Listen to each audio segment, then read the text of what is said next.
My Berea, don't you know I've thought about you all day? Yeah, I've been longing for some beef and some consomme, sweet Berea. This is surely going to my thighs. Well, I'm a hungry eater and you surely caught my eyes. My Berea, I love you so.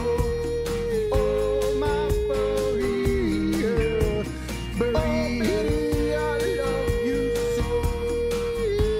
I love you.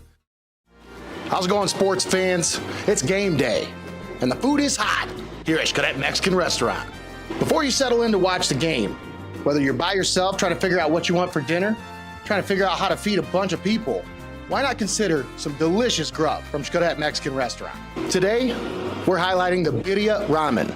That's right, I'll say it again, birria ramen. Oh my goodness, I think I just got my mic wet. How do you birria? I have to have a lime. And you're gonna get the best, juiciest limes right here at Xcaret Mexican Restaurant. Look at all that juice. So here we have the birria ramen. Oh, this looks so good. I'm digging in. I can't look at it anymore. All right, here we go.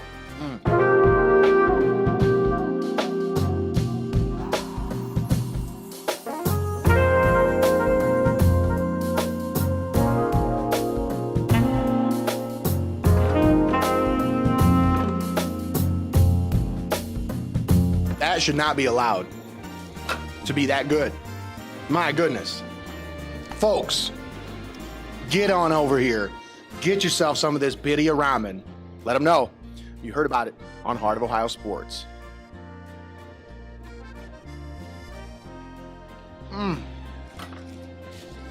Why are you still watching me eat? You could be eating this right now. Don't you just want to dig in? I could eat this whole bowl right now. And I'm going to. But I'm not going to make you watch me do it. Tell you what. Call in your order. Xcaret Mexican Restaurant, birria ramen. The only place you're gonna find this in town, folks. I'm telling you. This is a home run right here. Get it. Get it. Get it. Get it. Xcaret Mexican Restaurant.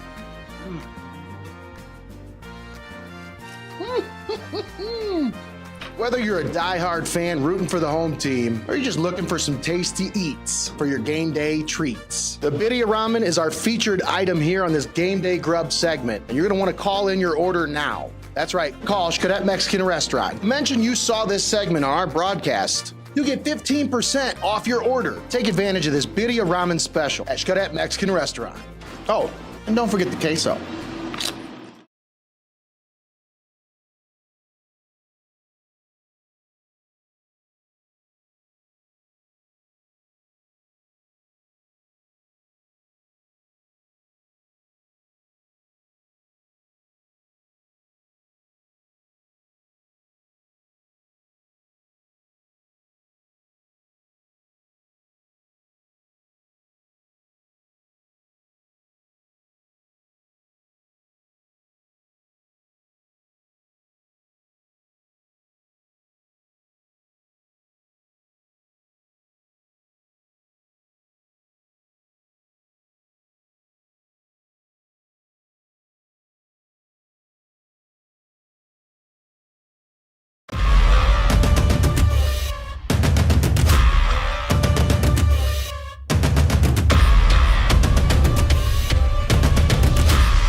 Good afternoon, ladies and gentlemen, and welcome to Oak Harbor High School, the site of today's Division IV District Semifinal matchup between the Tiffin Calvert Senecas and the Norwalk St. Paul Flyers. I almost called them the Oak Harbor Rockets. That's why we're here. Once again, this is the district semifinal between these two teams. The other semifinal matchup will be played at 5 o'clock here today between Gibsonburg and Cardinal Stritch. But that one we won't have for you here on the broadcast. We'll have just this first one for you as we are covering Tiffin Calvert here today. And actually covering both teams because Norwalk St. Paul, they've got a formidable lineup as well. You're tuned in here on the Xcaret Mexican Restaurant pregame show. Take a moment and thank all of our sponsors before we get to the broadcast here on Heart of Ohio Sports. We'd like to thank Xcaret Mexican Restaurant, Your Legacy Federal Credit Union, UIS Insurance and Investments, Steinmetz Signs and Graphic Inc., and Feasel's Frame and Collision, all proud sponsors with us right here on Heart of Ohio Sports. And your starters for Norwalk. And we are just about ready for the first pitch here, brought to you by Steinmetz Signs and Graphic Inc. But Greg, what a beautiful afternoon here as made our way over from Tiffin, 45-minute drive, about a 40-minute drive, just past Fremont. And I'll tell you, one of the most beautiful baseball facilities I've seen in a long time covering baseball here. Oh, it is really, really nice over here. And this press box, top notch, man, I'm telling you. First year they built this press box, and we get to sit in it here for this game. And I'll tell you what, this is pretty cush digs up here, man. This is nice. Oh, absolutely. When we first got here,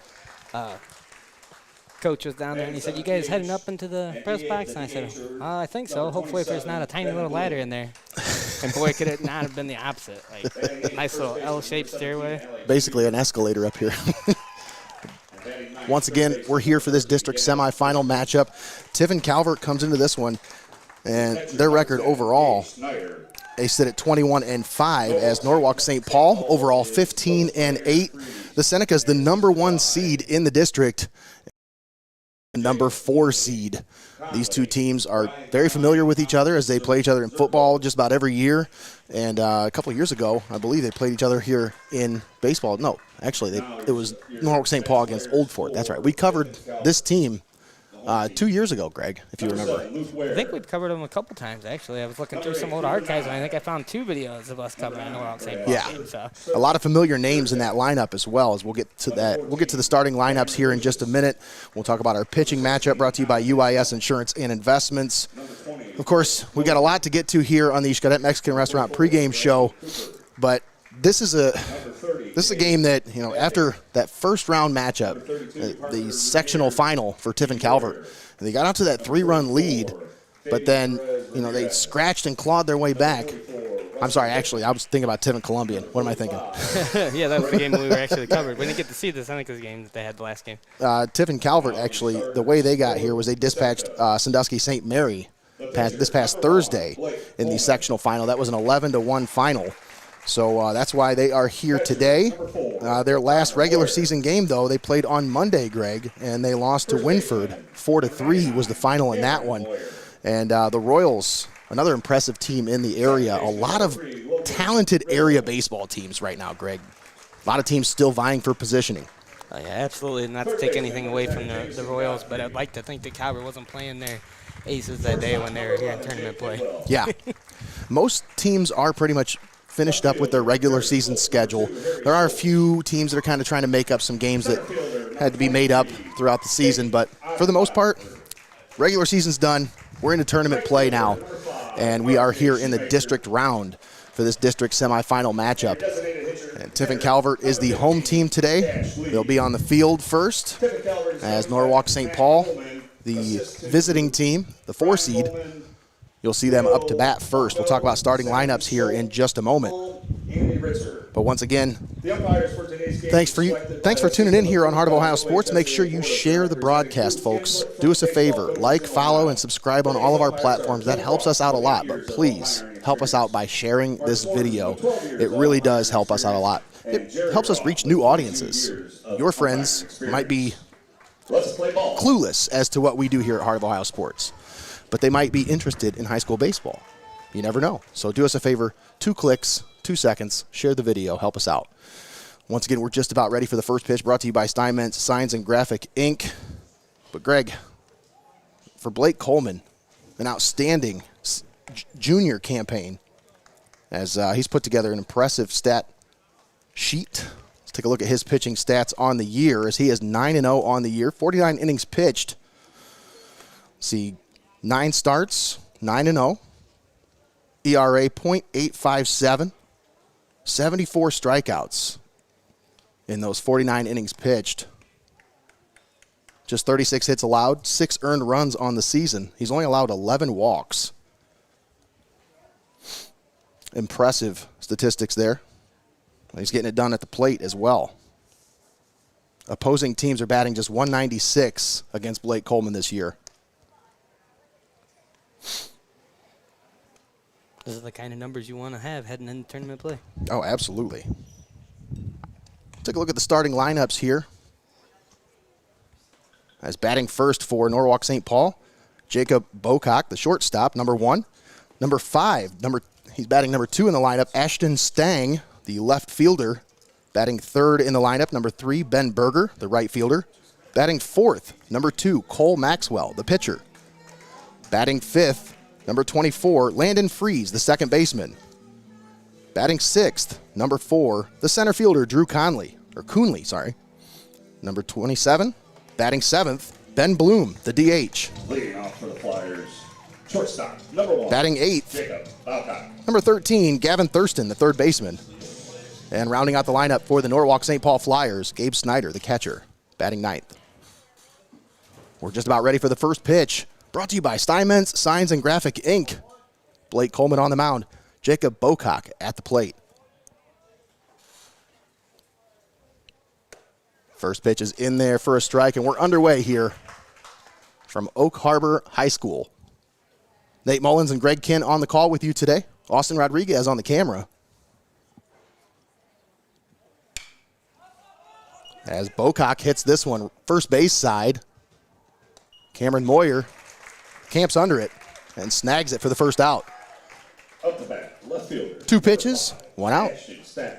It's got a nice little breeze going on out here today, so you got to watch where those balls, the way they float up in the air there, where they're going to land at. As you can see, the breeze from the flag out there in right center field blowing in and towards left field. So you're not going to get much assistance. Coleman snaps that one in there for a strike to Ashton Stang, the left fielder.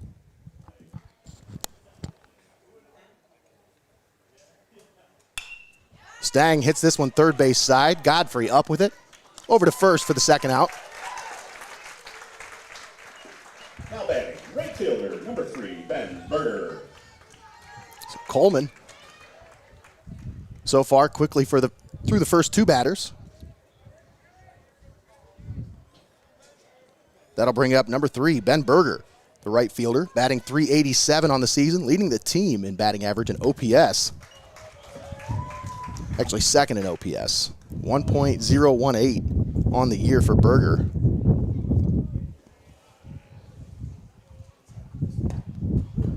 And Coleman gets that one to snap in there for a strike. It's 0-2 on Berger. Boy, when he gets that curveball working, Greg, he's hard to hit. That one foul tipped into the glove. And the final out is recorded here in the top of the first. Quickly, the Flyers go 1-2-3. Senecas coming up to bat. You're watching Heart of Ohio Sports thanks to these community-minded sponsors. We'd like to thank Xcaret Mexican Restaurant, Your Legacy Federal Credit Union, UIS Insurance and Investments, Steinmetz Signs and Graphic Inc., and Feasel's Frame and Collision. All proud sponsors with us right here on Heart of Ohio Sports. Folks, there's plenty of time to add your name to that list. So we'll be back on the call tomorrow for Tiffin Columbian, as they are the number 1 seed in Division II. They take on the number 4 seed Huron Tigers. That game live from Fremont Ross High School. We'll be on the call for that one.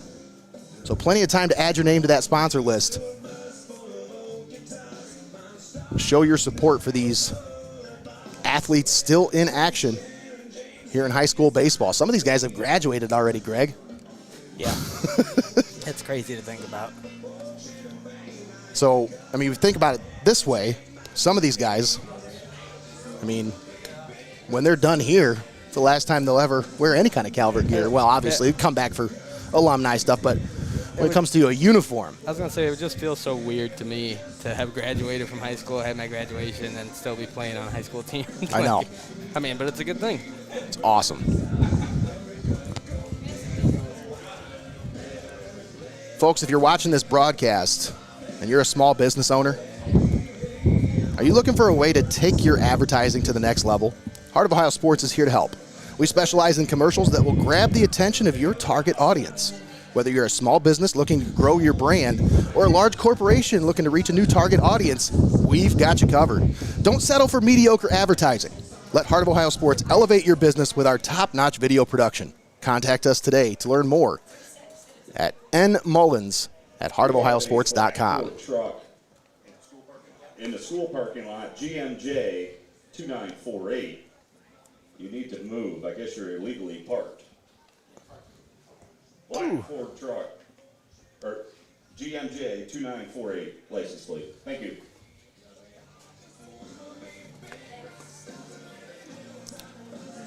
Well, whoever's driving that big black truck better move it, because it's in danger of getting towed here.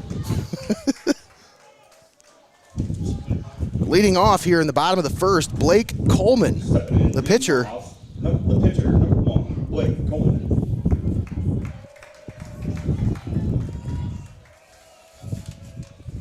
Take a look at Coleman's stats on the year. As at the plate, batting .483. This one fouled straight back, and thank goodness for that net.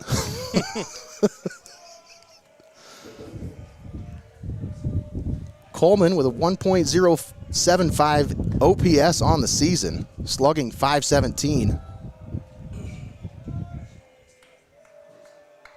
But he is an on-base machine. 42 hits and 87 at-bats to go along with 12 walks. He's only struck out 7 times on the season in 104 plate appearances.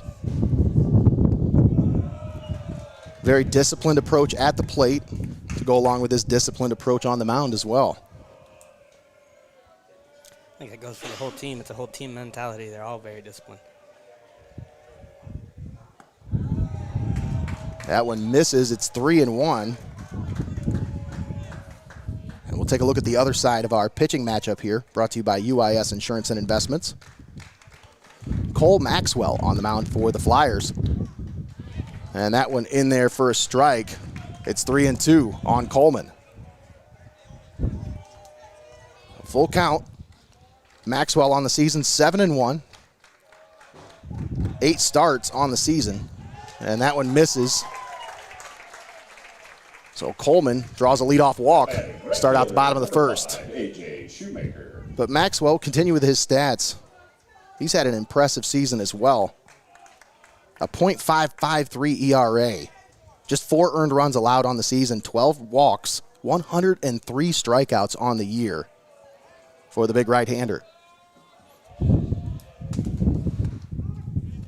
That one rocks and fires that one in there for a strike to A.J. Shoemaker.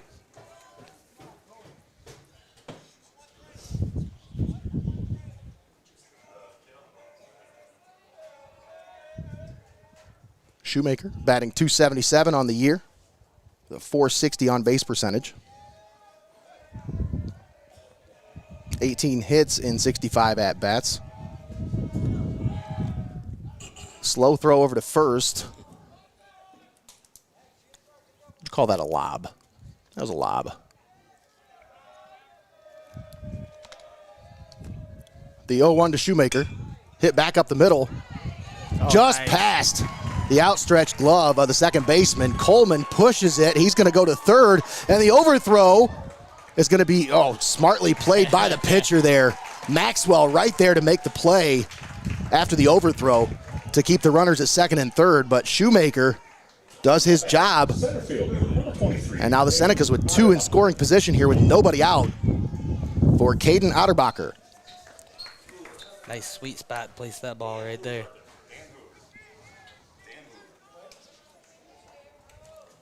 Caden Otterbacher, senior campaign, batting .378 on the year. 34 hits and 90 at-bats. Swung on and missed.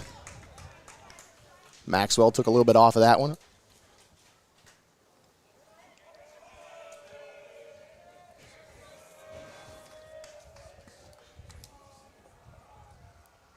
The 0-1.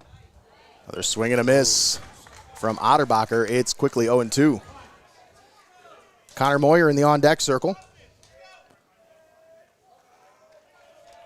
Runners on second and third. Nobody out here in the bottom of the first. Cole Maxwell comes set. Here's the 0-2. Swung on, hit to right field. This one hit well. Back. The right fielder drops it. He dropped the ball. Coleman will score. Shoemaker's going to stay put. No, he's going to challenge.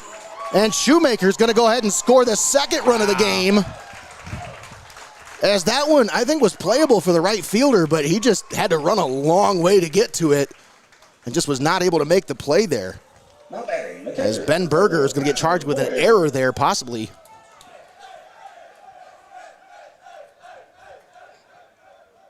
Two 2-0 Senecas here.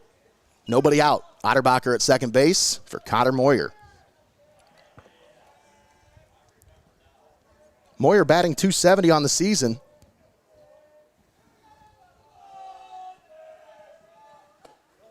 First pitch in the dirt. Righty-lefty matchup here. Moyer digs into the back of the box. Maxwell comes set. The 1-0 fouled off.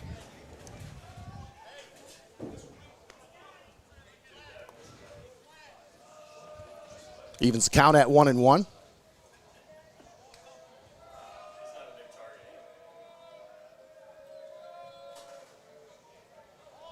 Yeah, I feel like if maybe that wind wasn't blowing as hard as it is, that one might have got a little bit further out there in the outfield, but well, you can see it on the jersey there. Yeah. It's flapping in the wind there, and the wind's just blowing along it. Every time you lean into a certain spot, it makes my eardrums hurt. Moyer hits this one into left field. It's going to get down into foul territory. Looked like it might have been playable, but that left fielder was shading into center field. They're playing Moyer to pull here, so it was a little far for him to go for that one. Right, and good luck trying to figure out where the ball's going to land. Right. When the wind's blowing like this, it's like a little kite in the air. You're like, oh, try to figure out it's going this way. And that just kept trailing. Yeah. 2-2 the count. Cole Maxwell comes set.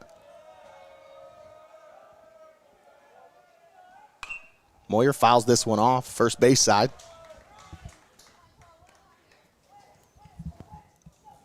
Nobody out here in the bottom of the first. Moyer with a .459 on base percentage on the year. He does have a home run, 16 RBIs. And he hits that one straight back up the middle. Shortstop gloves, throws to first, and they get the first out. But he moves the runner from second to third for his brother. First baseman, number 99, Cameron. Chef Moyardi.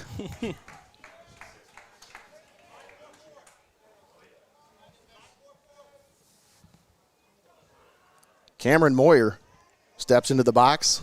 Time to open up a big old can of Chef Moyardi right here.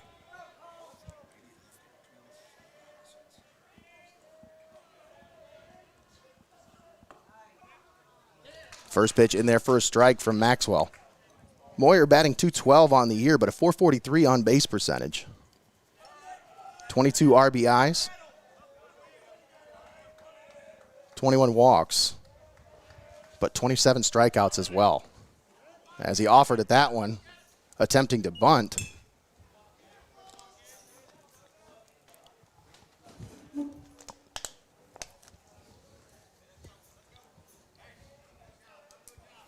So it's 0-2 here on Cameron Moyer. Jake Kidwell in the on-deck circle.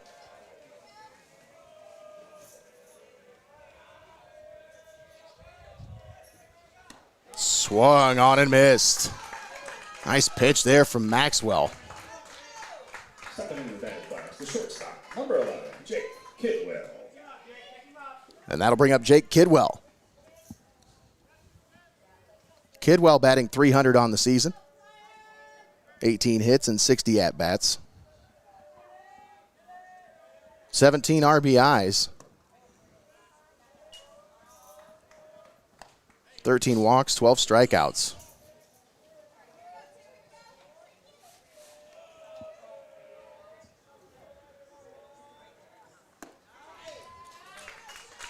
And it's 1-1 here on Kidwell.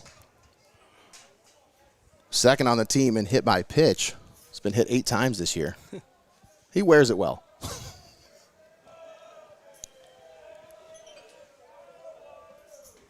The 1-1.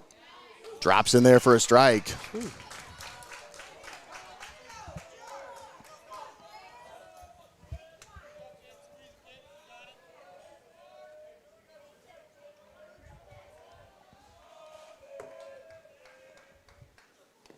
1-2, check swing foul. We'll come back and do it again at 1-2. 2-0 Calvert, bottom of the first, here at Oak Harbor High School, home of the Rockets. Cole Maxwell. Here's the 1-2. Kidwell, chopper to third. The throw to first is in time for the final out. Good job not coming off the bag there. Yeah, nice stretch there by the first baseman, Alex Weaver. Through one, the Senecas lead 2-0. Step aside, take a timeout. We'll be back after this. You're watching Heart of Ohio Sports.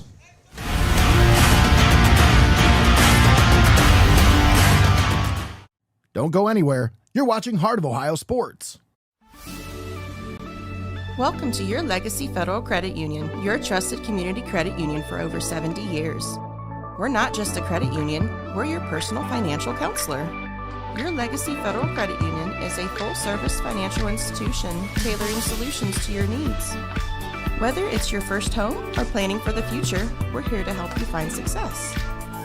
Your Legacy Federal Credit Union, a legacy built on trust, commitment, and community. Your legacy, your legacy.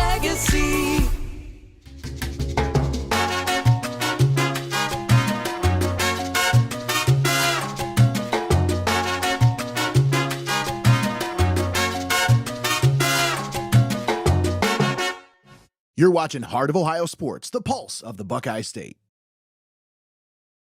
And we're back here on Heart of Ohio Sports, live at Oak Harbor High School for this Division IV district semifinal matchup between the number 1 seed Tiffin Calvert and the number 4 seed Norwalk St. Paul. Nate Mullins on the call with Greg Kinn.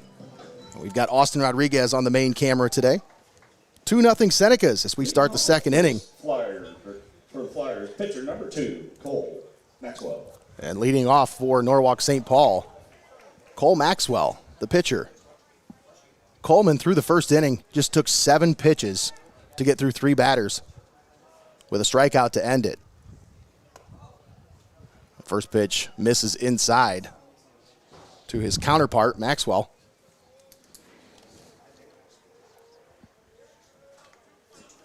Maxwell had to use 25 pitches to get through that first inning.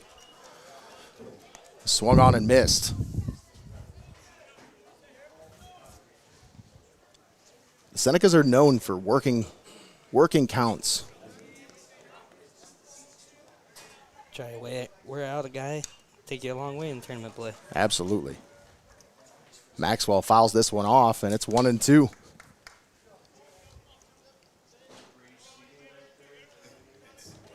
Maxwell was credited with an earned run. He allowed 2 runs, but just one of those were earned. And that one up high. It's a nice waist pitch there.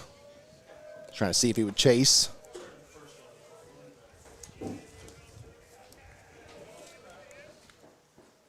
Swung on and missed. Strikeout number 2 for Blake Coleman. Not batting, second baseman, number 24, Landon Freeze. And that'll bring up the second baseman, number 24, Landon Freeze.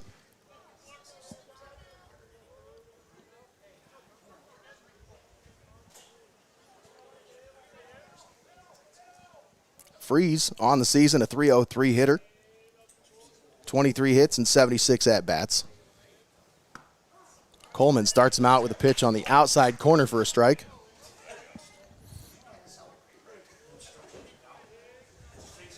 Freeze with .436 on base percentage.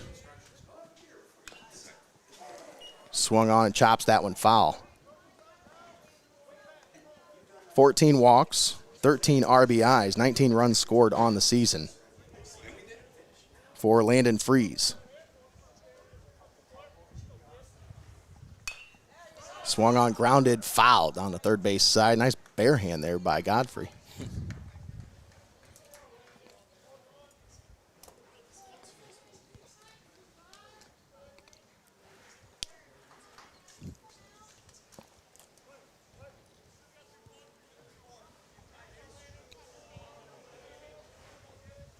Here's the 0-2 from Coleman. Swung on, fouled back. And just misses a group of fans back there. Interesting setup here, Greg, over here at Oak Harbor High School. You get this nice, you get tennis courts over there, and you get this nice like hill here in the grass, and then there's a field on the other side of things. The hill provides seating areas for people with lawn chairs to be able to get a nice view. I mean, that's a really nice view. And then, of course, you have seating behind home plate here as well. Beautiful facilities here. Yeah, nice concrete, permanent seating. Swung on, fouled back once again. The dog's going to catch one of them one of these times.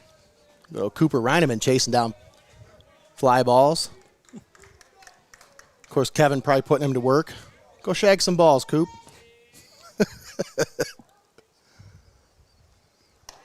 The 1-2 up high. And it's 2-2 here on Landon Freeze. You know they got him chasing balls. Those things aren't cheap. Yeah.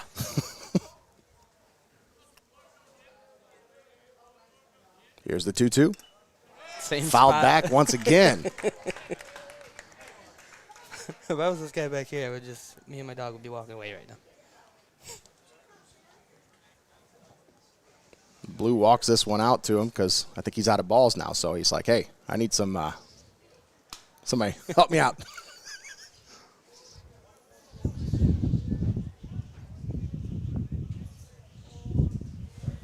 The 2-2. Swung on, hit back up the middle, off of Coleman's leg. He doesn't have a play. Oh, he underhands it to first. Wow. What a play by Blake Coleman. Yeah, wow. Let's see if we got that one there, Nate.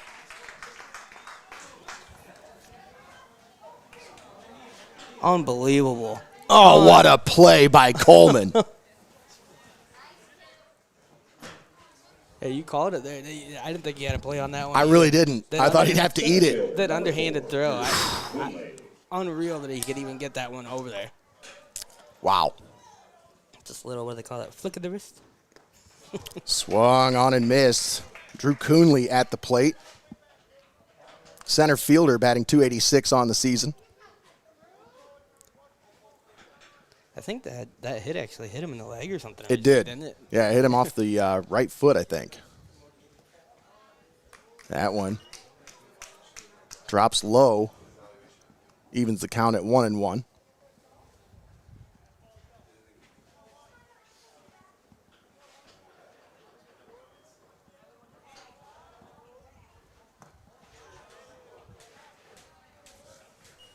Coonley doing a nice job laying off of those last two curveballs.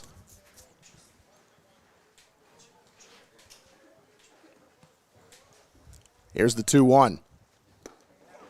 That one nips the outside corner, and it's 2-2.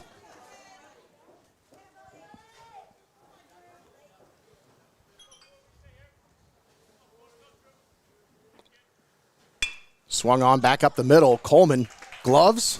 And the underhand to first for the final out. It's a nice little safe toss there. Absolutely. 1-2-3, go the Flyers. 2-0 Senecas as we head to the bottom of the second. Nate Mullins and Greg Kinn on the call with you here today. Austin Rodriguez doing a great job down the third base side with the main camera. Even with all the players around here. Absolutely. I seen him kind of hanging on the fence there. Getting excited down there at the dugout. A couple times they jumped out in front of the shot. Competing for real estate down there. Nice to, like we talked about the facilities though. It's a nice little dugout area there with a nice little fence to get behind so you don't get whacked with a ball. Yeah. Great spot for Austin and the camera. Absolutely. You know, Nate, I was looking around when we got here and I said, this place looks kind of familiar to me, but a little different, but something's familiar, and you know what it is? when we were the Eagles coaches, we were over there and we did a scrimmage on that field. Yes, we right over did. there, didn't we? Yes, we I was gonna did. say, that was Oak Harbor's high school football field. It was. I'm looking over there and I'm like, that looks real familiar. Yeah. Yeah, that was a fun scrimmage we had put together over there. And the Eagles ready for a season of Tiffin Youth football. Speaking of which, they're getting ready to have their draft come up, I think, next month. That is next month for Tiffin Youth Football. If you haven't signed up yet, folks, head on over to the Tiffin Youth Football page.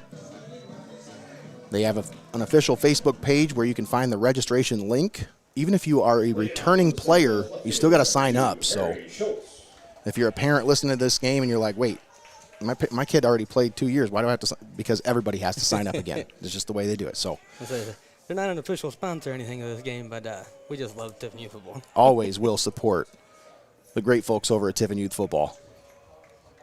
Nonprofit, all volunteer run. Harrison Schultz at the plate for Tiffin Calvert.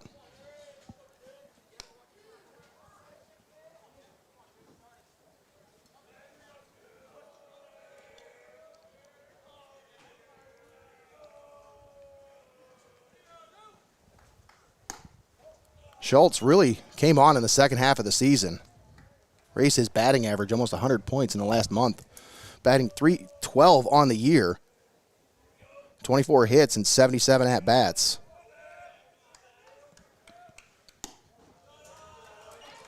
He watches that one.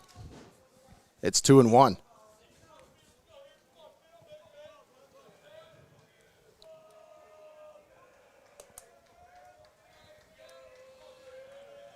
Cole Maxwell on for his second inning of work here. Here's the 2-1. Outside. Lost control of it. You could tell as soon as it left his hand, he was mad.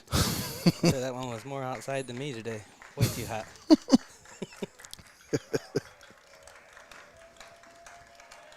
Here's the 3-1. Fouled back.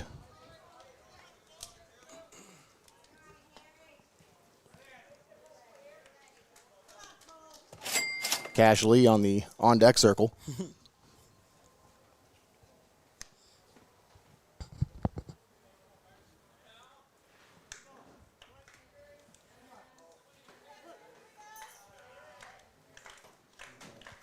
Three-two count here on Harrison Schultz. This one hit into left field. That one's going to get down for a base hit. Nice.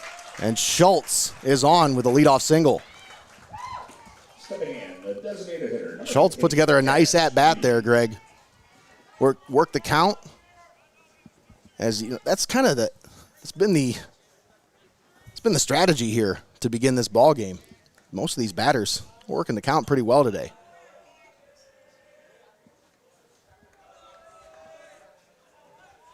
As you look at Maxwell's stats, Cole Maxwell currently sitting at 31 pitches.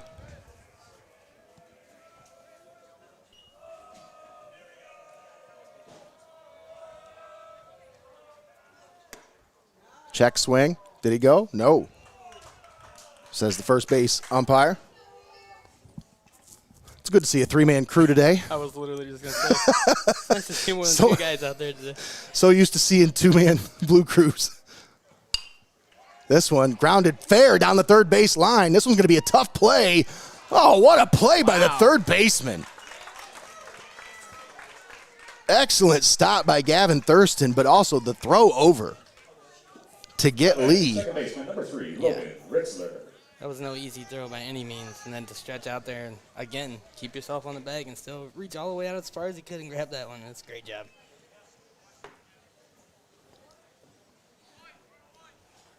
And that'll bring up Logan Ritzler.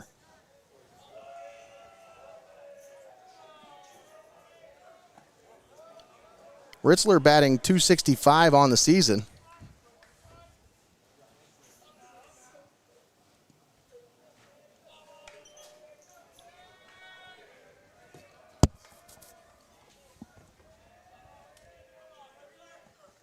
This one hit to the third baseman. And they fake the throw, and they're going to go ahead and get the lead runner instead. No, they did throw it over, didn't they? Yeah. On second. Through the net, my eyes deceived me there. I didn't see the ball. I say he waited at second there, waited for him to toss it over, and then he took off. It looked like one of those classic, like, I'm going to fake this throw and get the lead runner here, but. Oh, lost the camera there.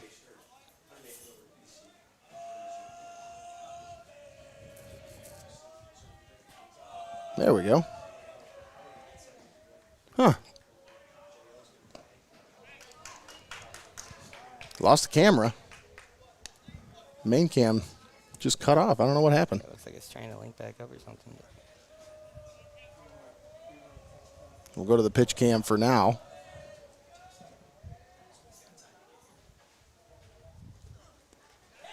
This one gets away from the catcher all the way to the backstop, and Schultz will score.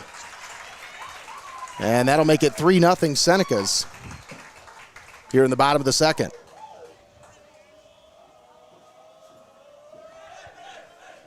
No, it's because we got so many bodies in between her and the, transmitter there.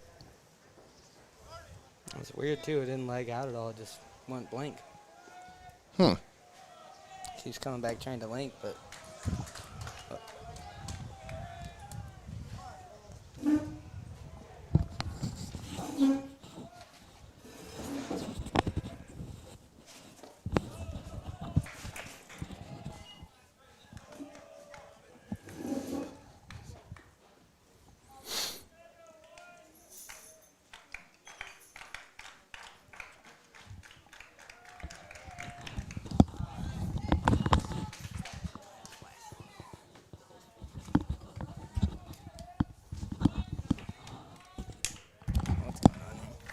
I wouldn't know why that would have anything to do with it, yeah. But something was definitely working that way. Working through some technical issues here, folks. I think what it is there's just too many people in between. Because that dugout's getting a little crowded. Well, now we got something. It's up. Yeah, but it's way choppy now. I probably linked to a channel that we don't need it to be on. In between innings, we'll have her come over and we'll reconnect. There's a 3-2 count here on Ritzler, or on Coleman. Coleman hits this one past the second baseman. And he's on board with a 2-out single. Not batting, right fielder, number 5, A.J. Shoemaker. And that'll bring up A.J. Shoemaker.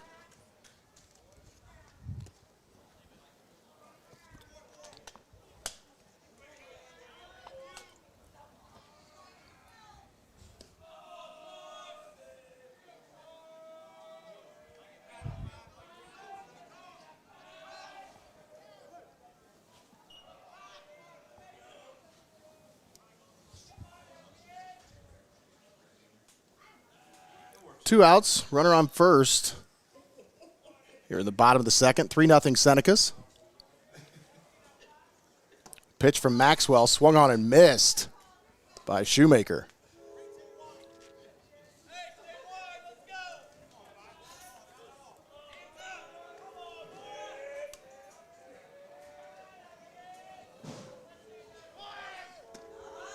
That one in there for a strike. The throw down to second is off the mark. It'll be an 0-2 count here on Shoemaker.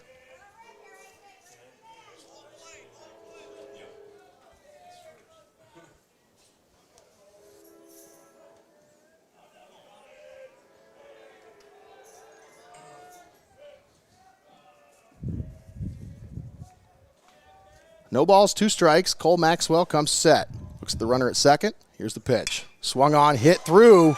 It's going to get down for a base hit. Coleman will be waved around. Shoemaker into second base with a 2-out RBI double. And the Senecas add on another run. It's 4-0 Tiffin Calvert. Stepping in the box, center fielder, number 23, Caden Otterbacher.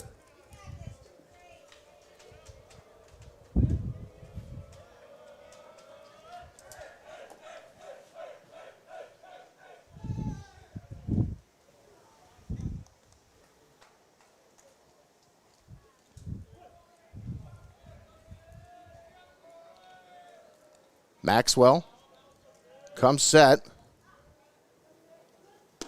Here's the pitch to Otterbacher in there for a strike.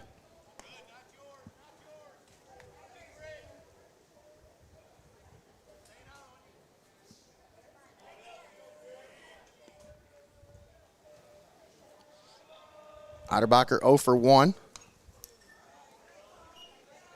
As he hits this one foul straight back, and it's now 0 and 2.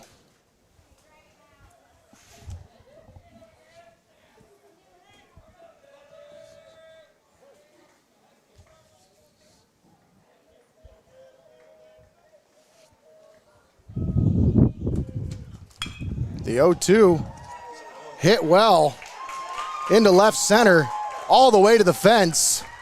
Another run will score as Otterbacher into second base with a 2-out RBI double. Back-to-back doubles for the Senecas.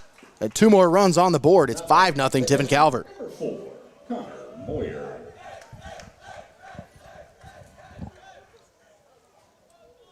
That'll bring up Connor Moyer.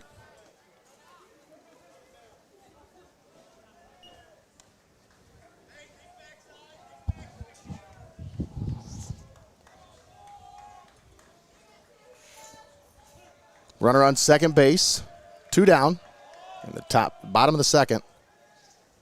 Moyer watches that one inside for a ball.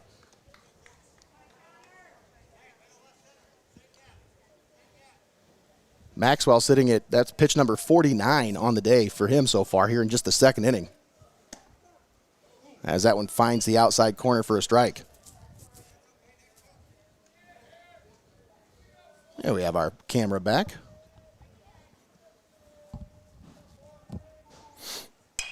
This one, slow roller, third baseman gloves it, throws over to first, and that's the final out.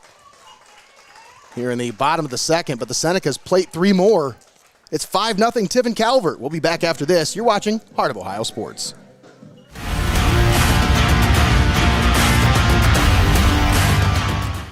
Don't go anywhere. You're watching Heart of Ohio Sports.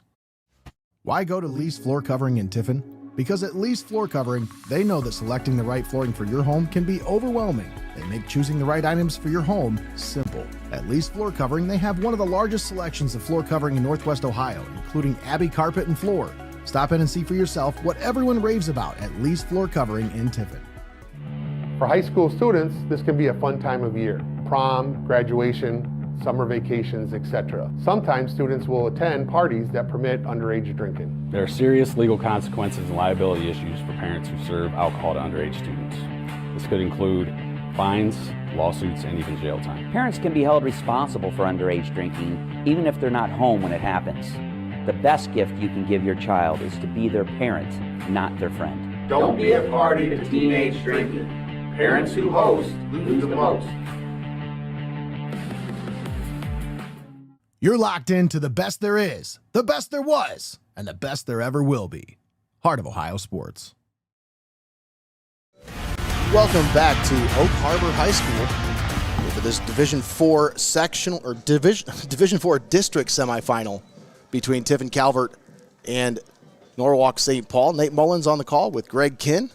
Austin Rodriguez on the main camera down the third base side. Thanks for tuning in here with us on Heart of Ohio Sports. Getting ready to start the top of the third inning. Blake Coleman on the mound for Tiffin Calvert. Through 2 innings, 26 pitches, 2 strikeouts, no hits allowed.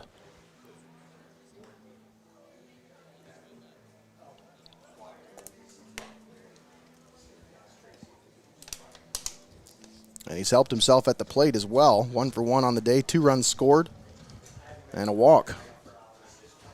Now batting, designated hitter, number 27, Ben Bloom. Starting out here, top of the third, Ben Bloom, the DH.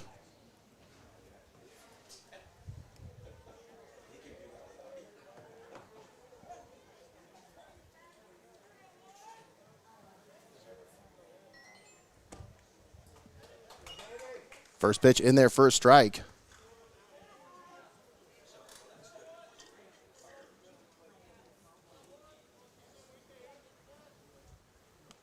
And he hits him. Don't think he meant to do that. Dudski there.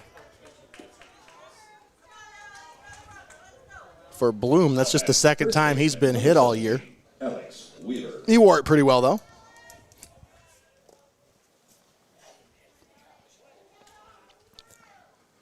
That's the first base runner for the Flyers.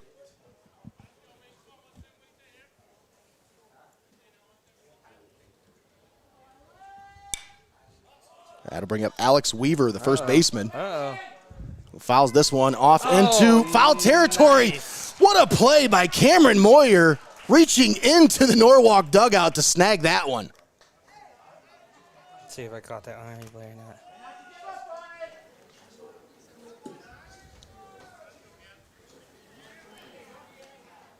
What a hit. Third baseman, yeah, number 13. look at that. Yeah. Look at that. Oh, look at the snag by Cameron Moyer. That's one of those ones you're going to break your ribs running too hard into the fence there, getting it. Yeah.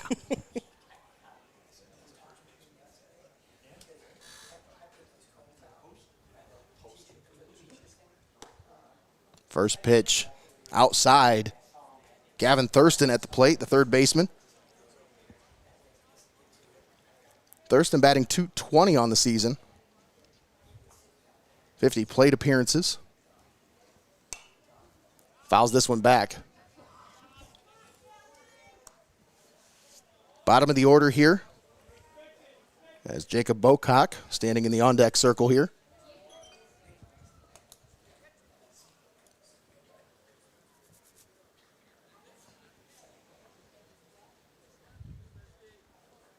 Here's the 1-1. Swung on, hit into left center field. That's going to get down. Otterbacher cuts it off. The throw into the cutoff man is to the shortstop, Kidwell. But now Flyers have runners at second and third with just one out. That's a well-hit ball there by Gavin Thurston. Oh, absolutely. Now batting shortstop, number 1, Jacob Bocock. And that'll bring up Jacob Bocock.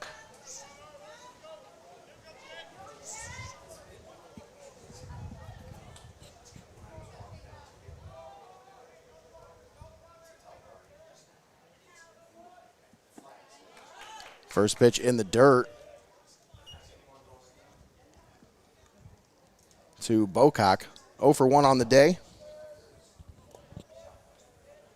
Man, that one went in the dirt, but did you see the whip on that? Yeah. Had some snap to it. Yeah. That's ridiculous.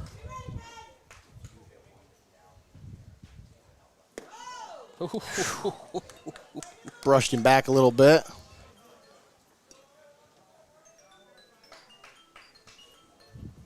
And it's 2-0 here on Bocock. One out, top of the third. Blake Coleman. Time called by the batter.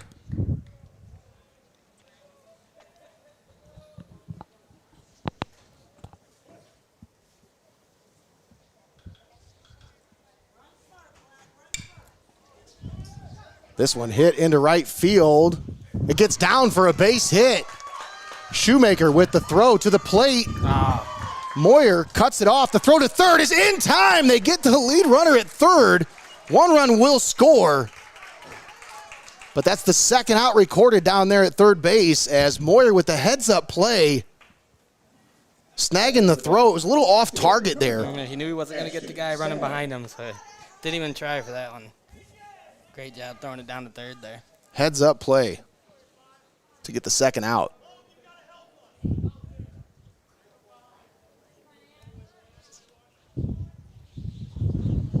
Ashton Stang at the plate, the left fielder.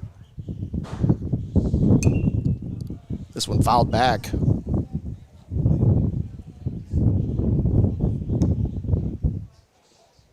Coleman charged with an earned run there.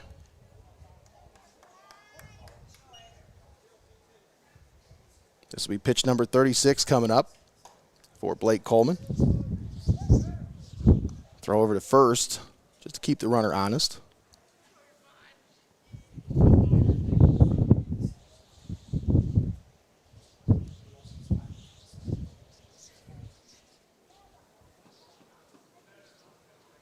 Here's the 0-1 in the dirt.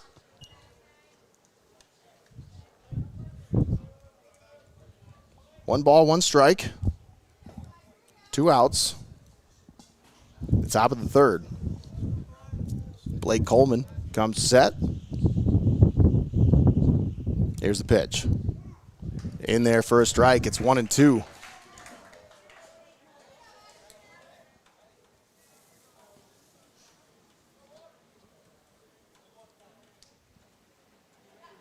tell you, Nate, I'm glad that the weather worked with us today. They were initially calling for some thunderstorms this afternoon. I seen that. Hit back up the middle, base hit. As Stang got a hold of that curveball, smacked it right back up the middle. Just doing his thing. Doing his thing, I like that.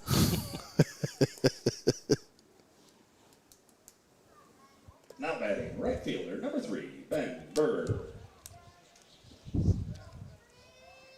And that'll bring up Ben Berger.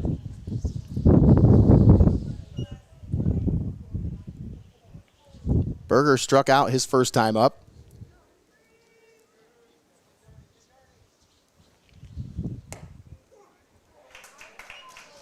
That first pitch in there for a strike.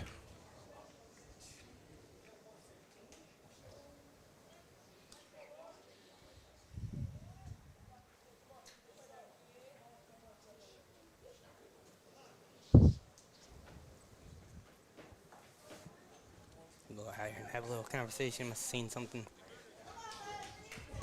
Seen something from the runners on base there. Hey, like, hey, he's back there doing this. Mm-hmm.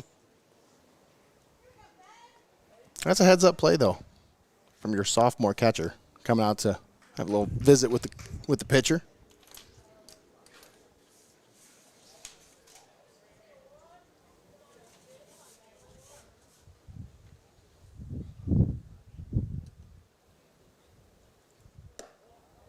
Yeah, that one misses. 1-1 here on Berger.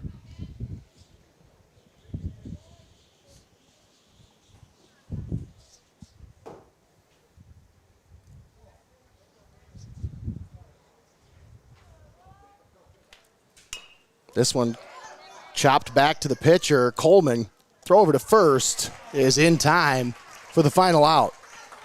Flyers plate 1, but they leave 2 stranded. It's 5-1, Tiffin Calvert. Nate Mullins and Greg Kinn on the call with you here today. And Austin Rodriguez doing a great job on the main cam for us. Thanks for tuning in on Heart of Ohio Sports. If you're watching this broadcast, whether you're watching on YouTube or Facebook, wherever you're watching, please do us a favor. Comment, obviously. Comment, tell us where you're watching, because we always love to hear from our fans where you're watching from. But then do us another favor. Share the video. Takes 2 clicks. 2 seconds. It helps us reach new audiences. Take some time to thank our sponsors here before we get you to the start of the bottom of the 3rd inning.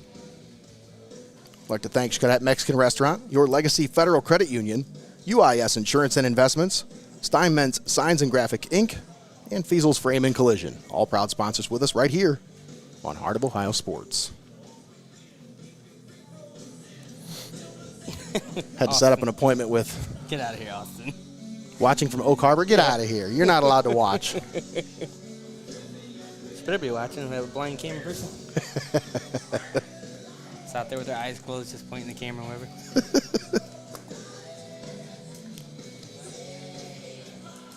What a beautiful afternoon here in Oak Harbor.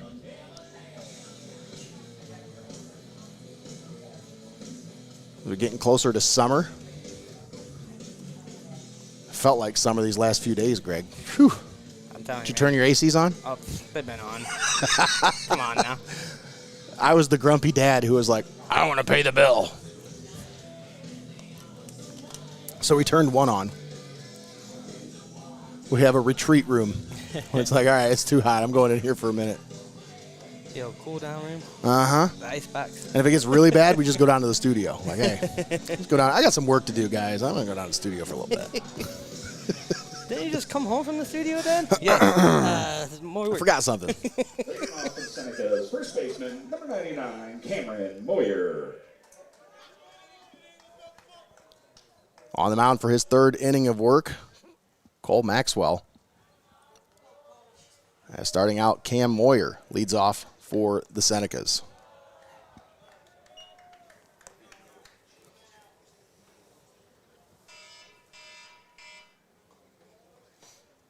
That was pitch number 52 for Maxwell. And that went in there for a strike. He's allowed 5 hits, 5 runs, 4 of those earned, 1 strikeout and 1 walk through two innings pitched so far for Cole Maxwell.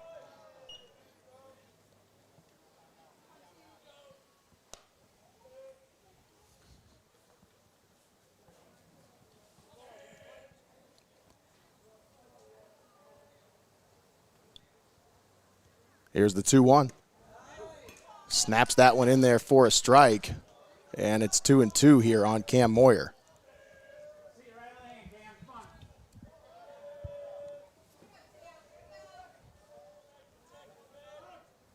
Time called. As Moyer take a little time, step outside the box, collect his thoughts.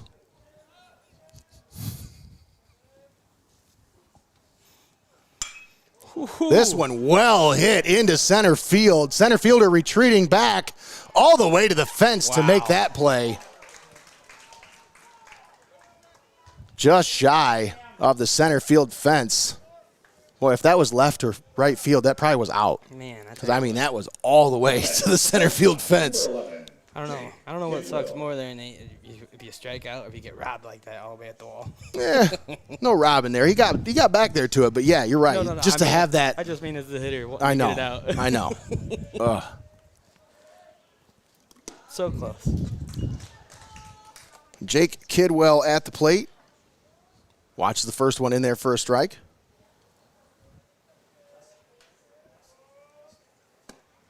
Ooh. And it's quickly 0-2 here on Kidwell. 0 for 1 on the day.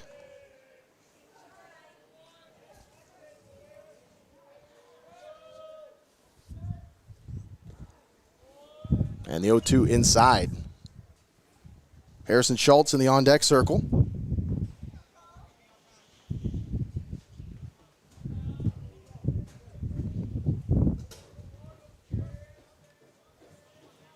Here's the 1-2.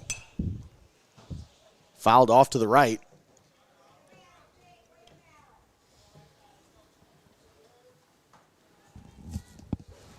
See some school buses rolling in back there. Probably the second game.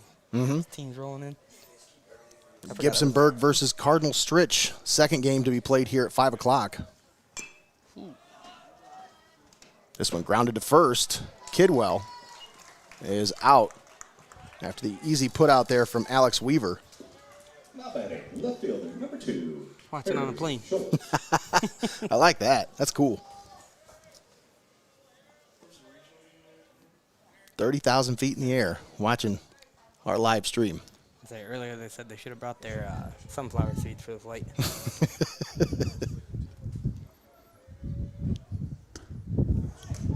Harrison Schultz takes a hack at that one, comes up empty. 5-1, Tiffin Calvert on top. Here in the bottom of the third. Cole Maxwell. Second pitch outside.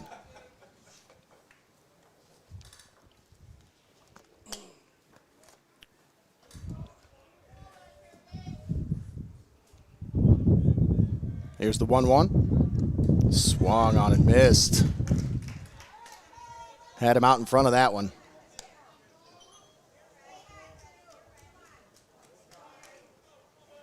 So if they're watching us on a plane, does that mean that I can officially say I've been on a plane now?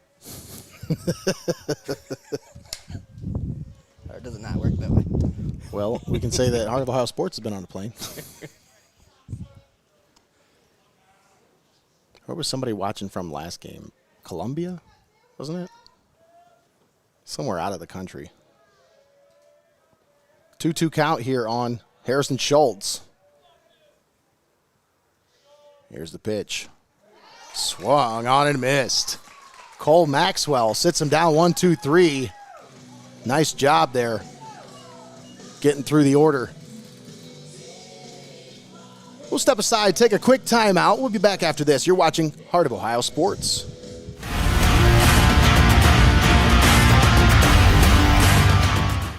Don't go anywhere. You're watching Heart of Ohio Sports.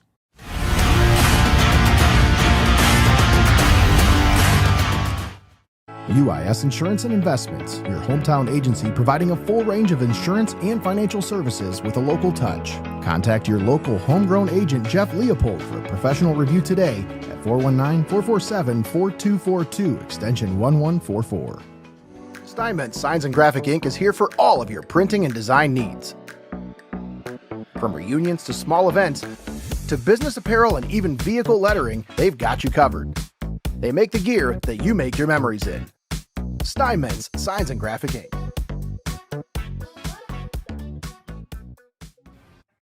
You're watching Heart of Ohio Sports, the pulse of the Buckeye State. Welcome back to Oak Harbor High School, the home of the Rockets. Nate Mullins and Greg Kinn on the call with you here today. Austin Rodriguez on the camera. Start of the fourth inning sees the Senecas on top 5-1 over the number 4 seed Norwalk St. Paul Flyers. Flyers able to plate one in the top of the third. Leading off for the Flyers. Unlike Xcaret, only one plate, Nate. That's only one plate. You never have only one plate at Xcaret. But I tell you, sometimes at Xcaret, all the plates they bring out, I'm like, man, I'd hate to be a dishwasher there.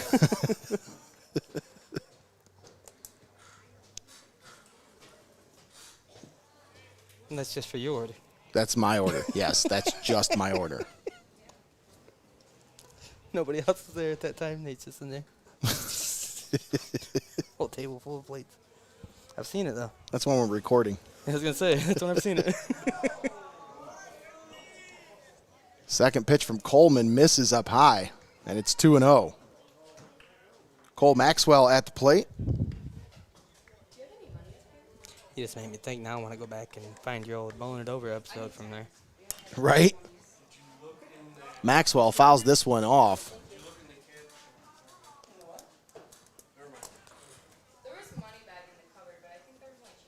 So if you're not hungry before you watch those videos, you definitely are after. Yeah. Getting hungry now just thinking about it. There's so many good items you can get on that menu. Oh! Maxwell hits this to short. Kidwell up with it. Throw to first. In time for the first out. That had a nice thud to it when he hit did. that one. Made my hands hurt.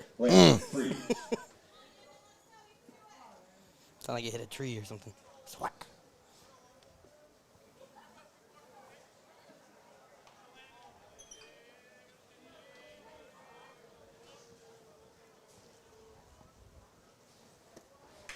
First pitch to Landon Freeze is swung on and missed. Freeze, the second baseman today. 0 for 1.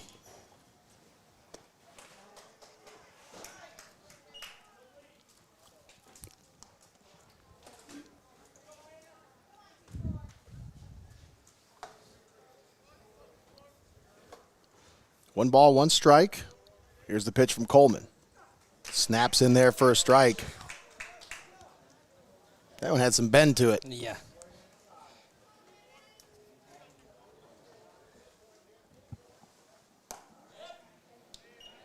And that one just a bit outside. 2-2 the count.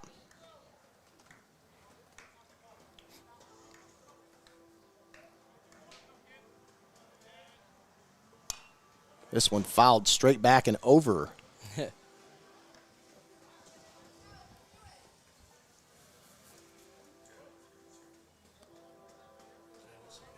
Train around here somewhere. 2-2 count. Here's the pitch from Coleman. This one swung on, hit to left field. Should be playable.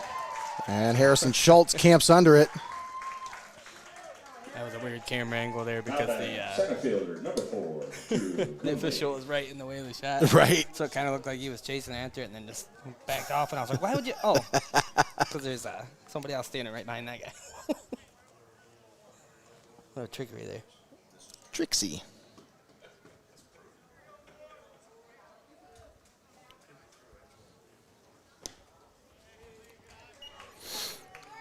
First pitch to Drew Coonley outside. Coonley, the center fielder, 0 for 1 on the day. Hits this one into center field, and this will get down for a base hit. So he is 1 for 2. Earns his way aboard with a 2-out single. Stepping in, the designated hitter, number 27, Ben Bloom. That'll bring up the DH, Ben Bloom. Bloom, a 261 hitter, was hit by a pitch his first time up. 12 hits in 46 at-bats on the year for Bloom. That one in there for a strike.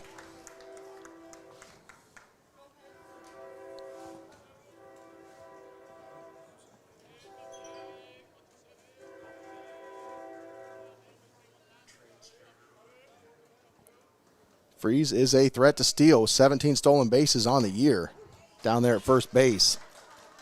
That's a nice pitch. The second pitch to Bloom was beautiful. 0-2 the count here.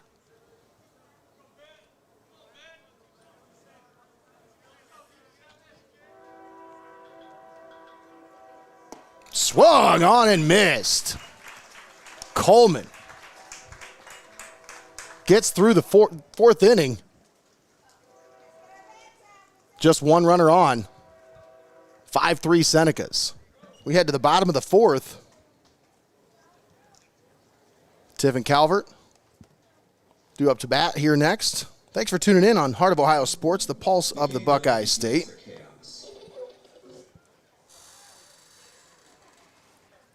Take a moment and thank our sponsors for allowing us to be here, presenting this broadcast to you live and paywall free right here on Heart of Ohio Sports. We're going to thank Xcaret Mexican Restaurant, Your Legacy Federal Credit Union, UIS Insurance and Investments, Steinmetz Signs and Graphic Inc., and Feasel's Frame and Collision. All proud sponsors with us right here on Heart of Ohio Sports. And folks, if you're a Calvert parent or business owner, you're watching this broadcast, if you're just a Calvert fan even, if you're watching this broadcast and you just heard me rattle off 5 sponsors on that list and you say, Nate, that's a little short. Usually you guys got a few more. Well, that's the early start for this game and just the early playoffs. For whatever reason, sponsors are slow to respond. And if you want to get on board with us, if the Senecas end up winning here today and they got that final on Friday here at Oak Harbor High School, if you want to get on board with us, send us an email, hoosbroadcasting@gmail.com. Or you can just shoot me a phone call, 567-207-5041. Leave me a message. I'll get back to you as soon as I can. Yeah, absolutely, Nate. And, and if you're a Tornadoes fan who's watching this game because the Tornadoes aren't playing right now, they got a game tomorrow, and the same applies to you. That's right. Absolutely. Tiffin Columbian in action tomorrow. Another 2 o'clock game as the Tornadoes will play Huron. The old Huron Red Tigers. The Red Tigers. It's probably the only team I've ever seen that had a tiger mascot, but their colors were red. They didn't want to confuse anybody.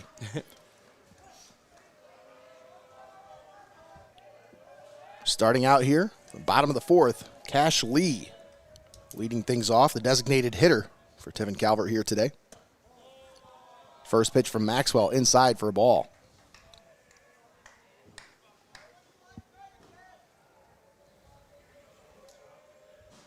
Cole Maxwell through 3 innings pitched, 66, now 67 pitches. He did settle in there in that 3rd inning. Worked his way 1, 2, 3 through the Senecas order. Nice. That went in there for a strike to Cash Lee, and it's 1-2.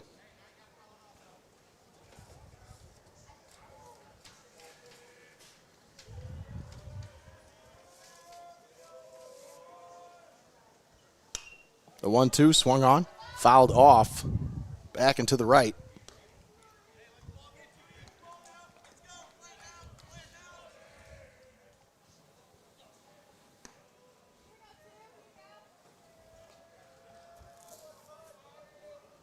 One ball, 2 strikes. Cashley digs into the back of the box. Maxwell comes set. Here's the pitch. Strike 3 called. Cole Maxwell with a nice pitch. Gets the strikeout. Baseman number 3, Logan Ritzler. for Maxwell. That'll be his third strikeout of the game. He's starting to settle in now here, Greg. Senecas did what they had to. They got to him when they could early because this is one of those big righties. When he settles in, man, good luck. Yeah, definitely waking up here. Sitting over the 100 strikeout mark on the season. He's the ace of this Flyer staff. As that one in there for a strike to Logan Ritzler.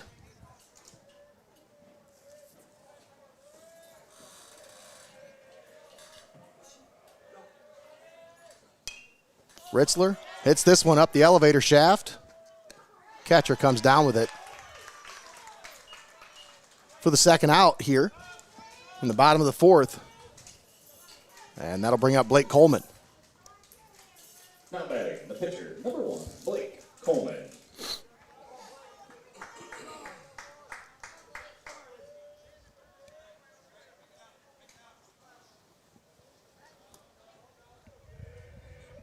Coleman on the day, 1 for 1 with a walk, 2 runs scored. The first pitch inside.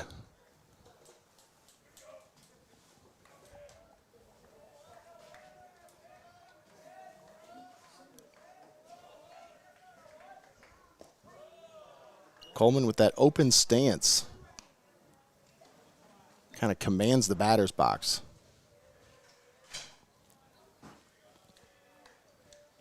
Here's the 2-0. Down low, and it's 3-0.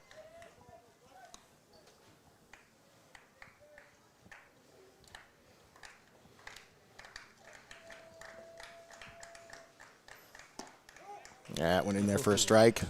Coleman taking all the way on that one. See if he's got the green light here with the 3-1 count. 2 outs. Smacks this one into right field. That's going to get down. Oh, just foul. Oh, wow. I mean, that was probably foul by a foot or two. Yeah, I was going to say from my angle, from my angle where I'm sitting, it didn't even look foul, but I'm not all the way over there to see the line. That was a good jab. That was a close one. Good call by Blue down the right field line there. Come back and do it again at 3-2.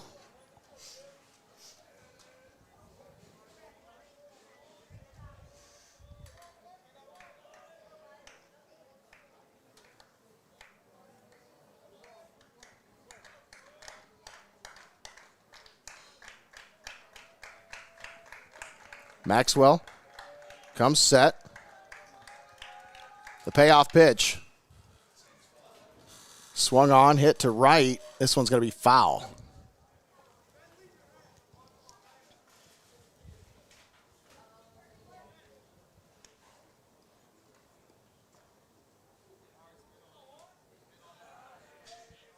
Smells like some movie theater popcorn. I was just about to mention the popcorn. Like, whew. Good gravy.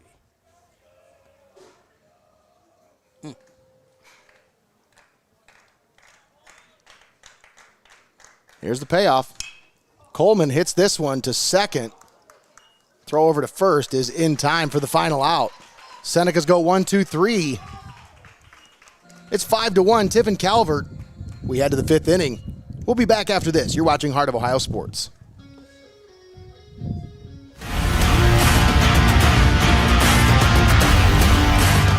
We are your neighbors, your sons and daughters. We are learning life and job skills and getting an education. We're proud to serve Ohio. We are your Ohio Army National Guard. Learn more about part-time service at nationalguard.com/OH.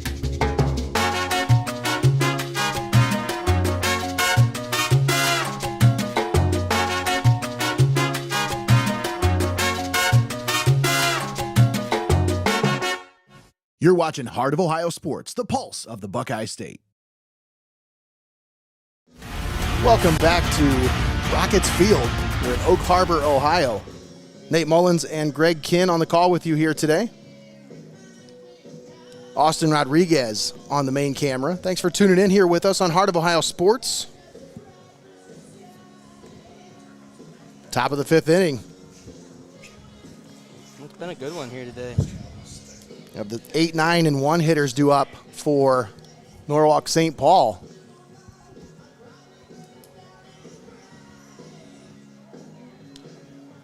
Sun's hiding behind some clouds right now, but overall, I mean, it's been a bright, sunny day here.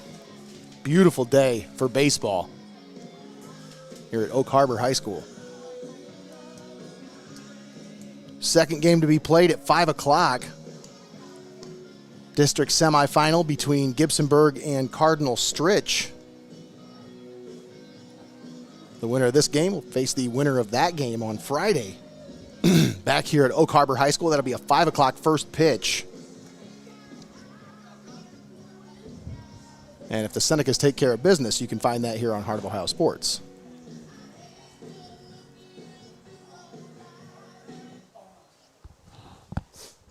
Leading off for the Flyers, first baseman number 17, Alex Weaver. And that'll bring up Alex Weaver, the first baseman.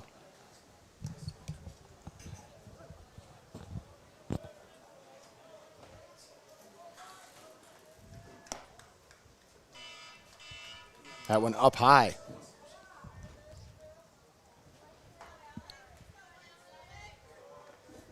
Coleman, that was pitch number 58 for him on the day.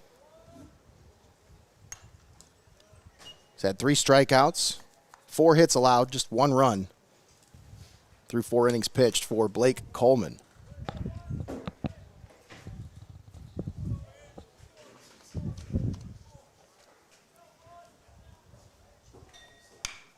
Swung on, hit to third. Godfrey, gloves, throws to first, on the money.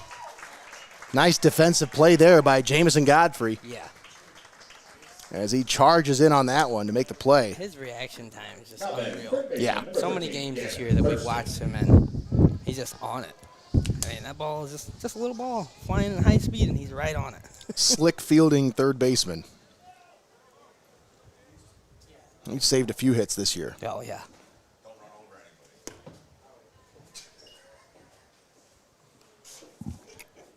Gavin Thurston, the third baseman at the plate for the Flyers.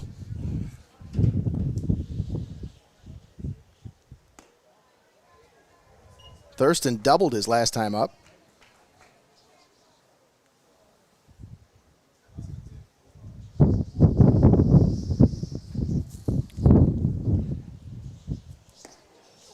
That one in there for a strike. 2-1 the count. 1 out. Top of the 5th. Senecas lead 5-1. Here's the pitch from Coleman. Up high and inside.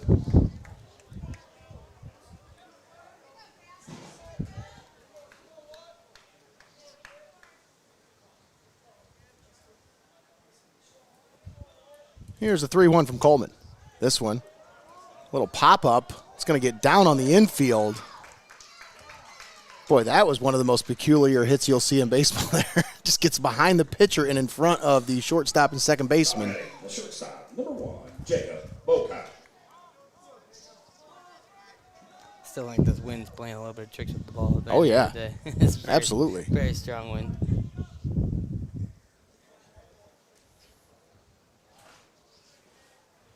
So you have a runner at first with 1 out. Back to the top of the order here for the Flyers. Jacob Bocock at the plate. Bocock is 1 for 2 on the day with an RBI.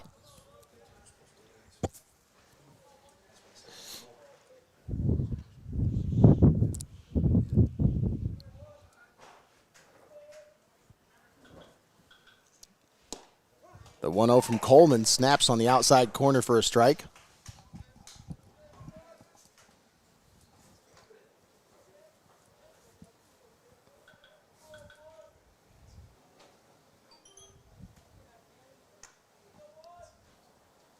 One ball, 1 strike. Here's the pitch. Swung on and missed.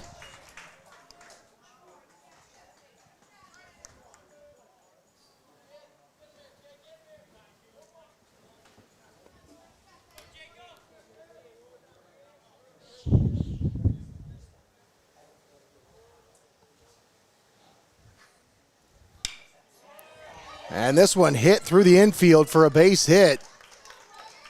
The runner will have to stay at second base. So runners at first and second with one out Now batting, left for fielder, Ashton number 5, Stang. Ashton Stang.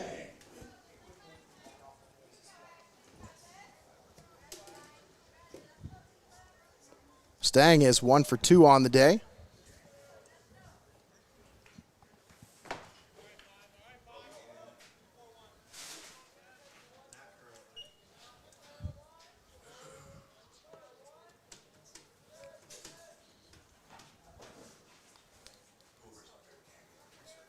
Swung on and missed. Nice pitch from Coleman.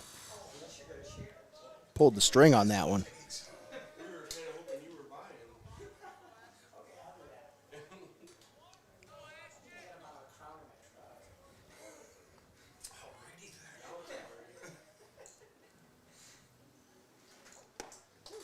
Nice. Second pitch from Coleman.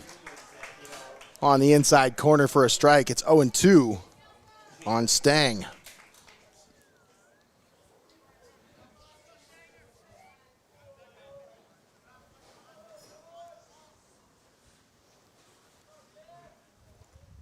The 0-2 grounded to third. Godfrey is going to step on third for the out. And they get the lead runner as he's able to beat the runner over to third. Another quick reaction, smart play there. It was a bang play there too. It's good hustle by Thurston to challenge over at third base. 2 down. Runner still at first and second. Ben Berger at the plate.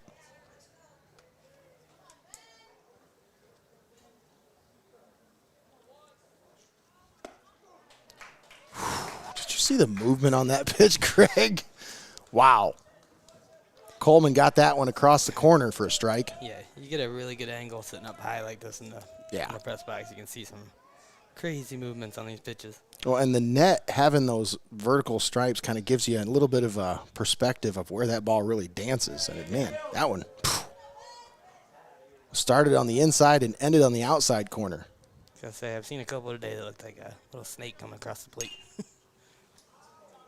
Berger fouls this one off, and it's 0-2.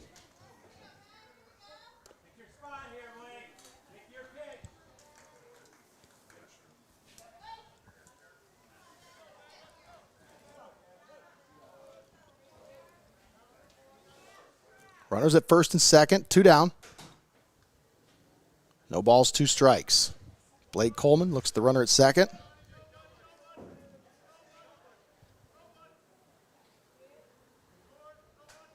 Here's the 0-2.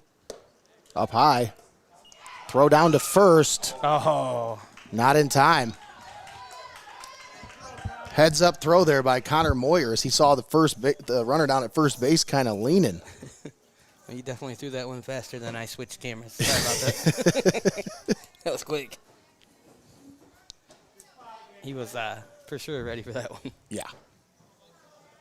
I was not. 1 ball, 2 strikes.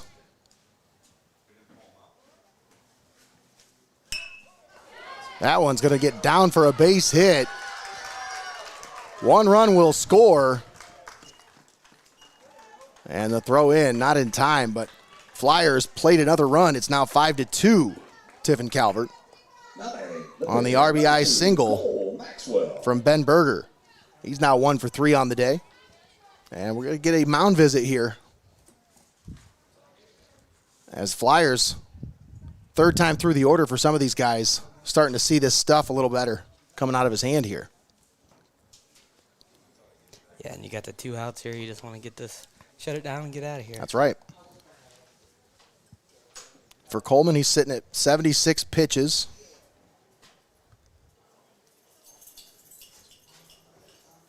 Maxwell sitting at 81 pitches through 4 innings pitched.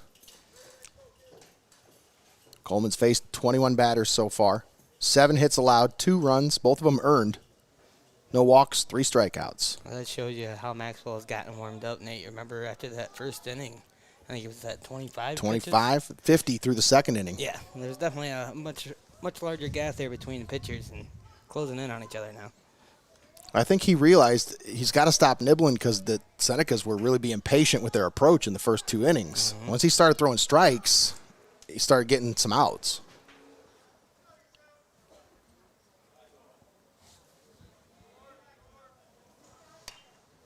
First pitch fouled off to the right by Cole Maxwell. Runners at first and second, 5-2. Tiffin Calvert on top here in this district semifinal, live from Oak Harbor High School.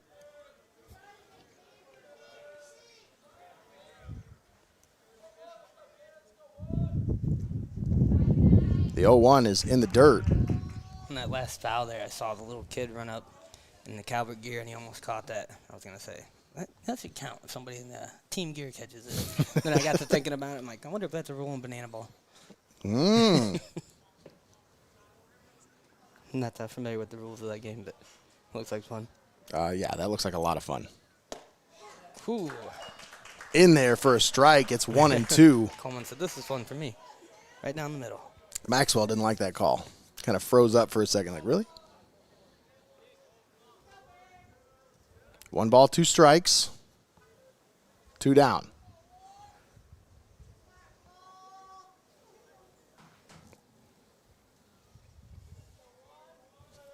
Lost my camera again. The 1-2 in the dirt, gets away from the catcher, and the runners will advance as they scamper their way on down to second and third. Still 2 down. Cole Maxwell with an excellent opportunity here to bring this within striking distance for the Flyers here.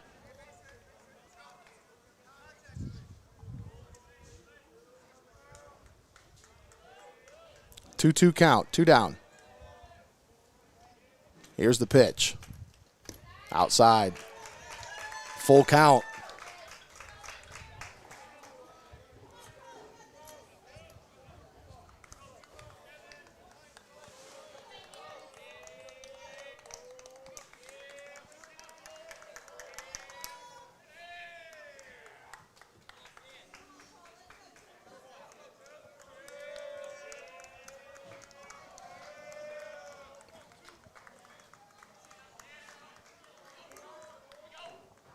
The 3-2 swung on, fouled off to the left, or off to the right and back.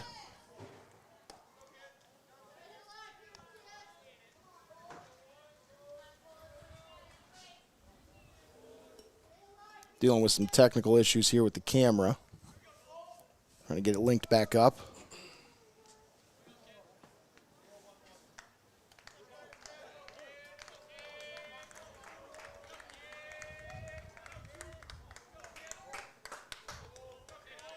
Here's the payoff. Strike 3 called. Blake Coleman gets a huge strikeout to end the top of the 5th. The Flyers strand 2, but they do plate another run. It's 5-2 Senecas.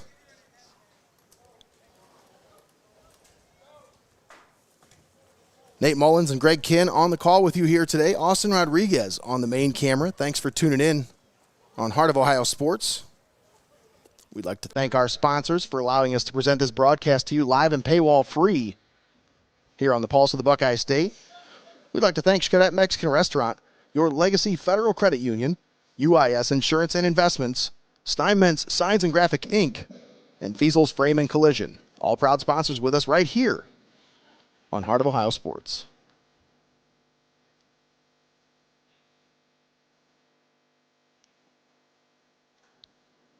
See the teams coming in here from the right field fence.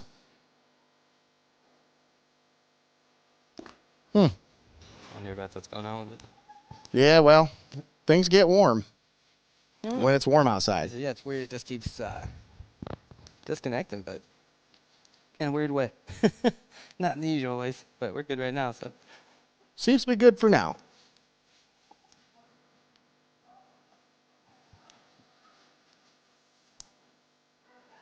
Once again, folks, if you're watching the broadcast, share the video, but also comment. Tell us where you're watching from. Let us know where you're at. We love to hear from our fans and friends who typically watch from all across the United States. I think last game we had people in multiple different states. That's always my favorite, is the family members that live out of state. Yeah. Can't ever get to the actual games. Shoemaker. You get to hear about it, you get to read about it, now you get to see it. Absolutely.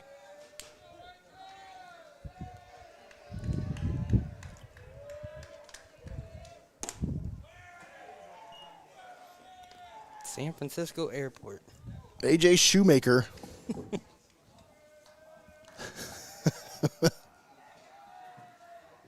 That's awesome. Shoemaker watches the first two. It's 2-0. Shoemaker 2 for 2 on the day with a double. Run batted in and 2 runs scored. Hits this one to short. Shortstop. Throw over to first. In time for the first out here in the bottom of the 5th. Now batting, center fielder, number 23, Caden Otterbacker.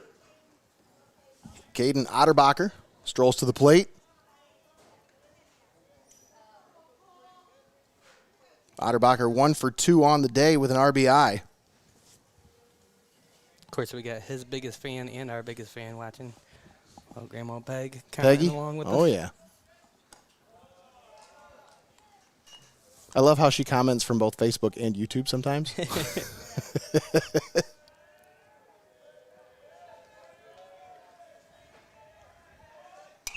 Otterbacher fouls this one straight back. It's 1-1.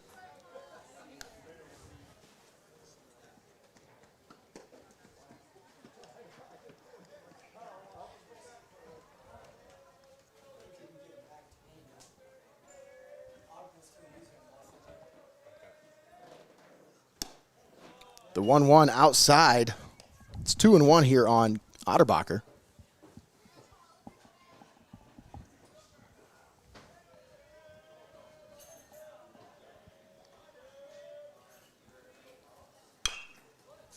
And this one's foul down the third base side.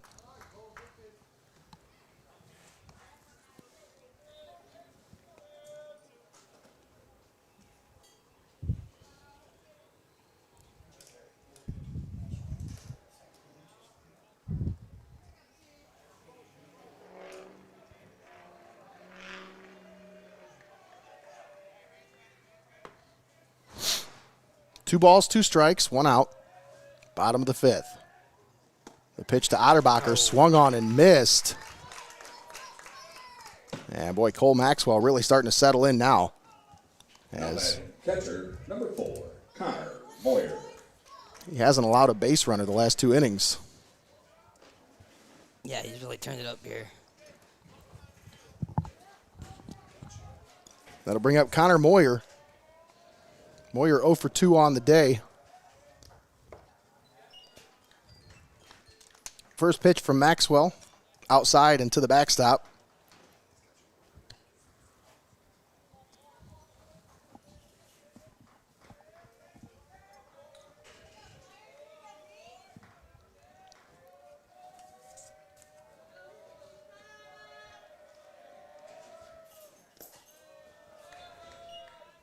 Second pitch in the dirt. It's 2-0.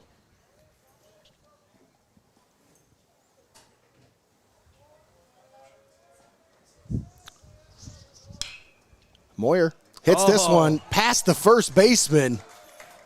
And Connor Moyer will get aboard. Not sure if that'll be an error. It was hit right at the first baseman, but man, that took a wicked hop. Now batting, first baseman, number 99. We'll see how they score it here. But Cameron Moyer at the plate. We'll have a relief runner here. As looks like Cam Lucius coming into the game to run for Pitch running for the Senecas. Connor Moyer. Cameron Lucius.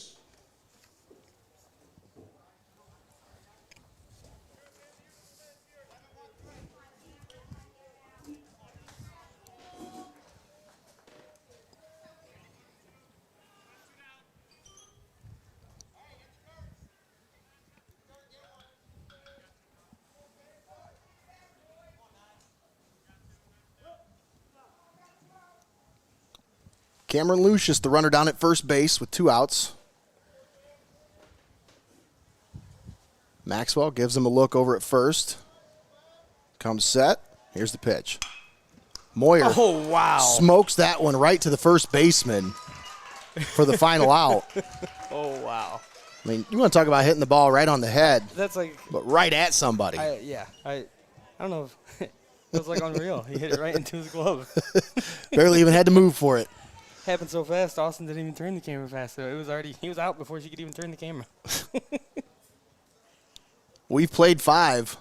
It's 5-2, Tiffin Calvert. We'll step aside, take a quick timeout. We'll be back after this. You're watching Heart of Ohio Sports.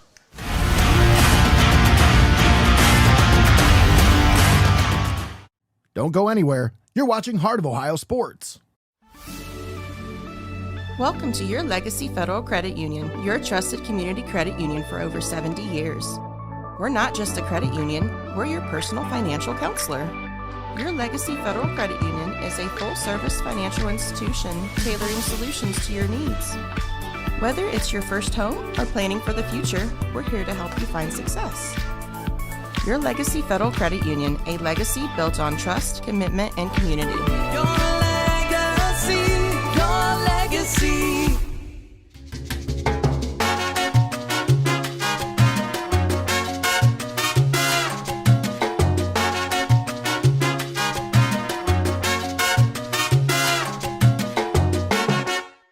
You're watching Heart of Ohio Sports, the pulse of the Buckeye State.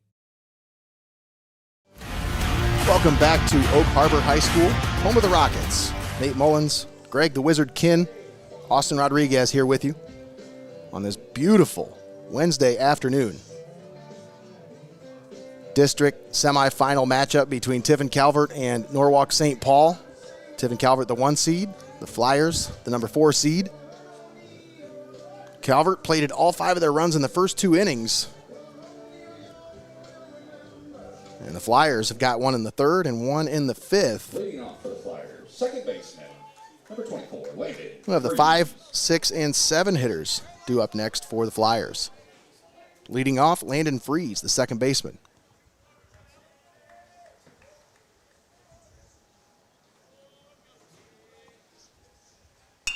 This one hit back up the middle, shortstop, gloves it, bare hand throw over to first. Oh, what a play by Kidwell.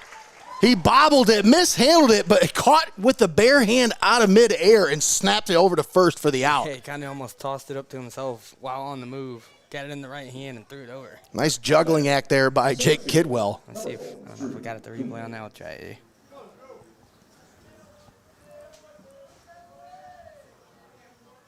I was watching it happen in real life, so I'm not sure what was even on the camera. But oh, there we go.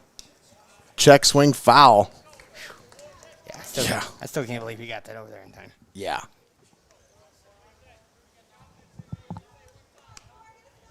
Drew Coonley at the plate.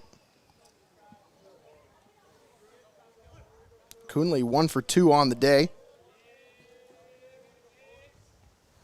Swung on and missed. It's 0-2.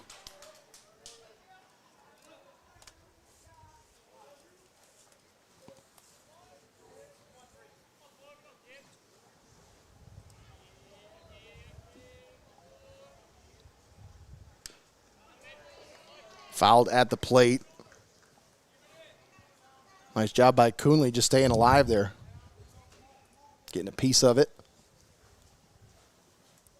Once again, make sure you tune in tomorrow as we got another tournament baseball game, another district semifinal. Tiffin Columbian versus Huron live from Fremont Ross High School.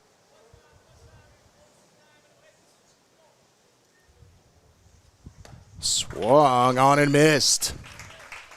Strikeout for Blake Coleman. That is number 5 for him on the day.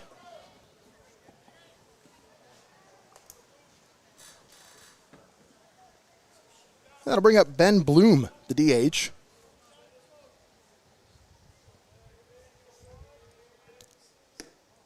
Bloom was hit by a pitch and also struck out his last time up.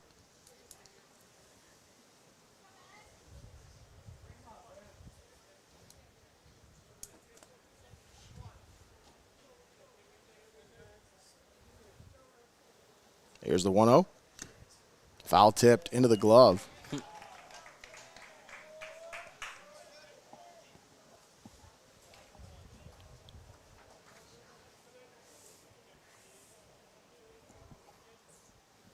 Swung on and missed. Coleman goes up high with the heat. Gets Bloom to chase.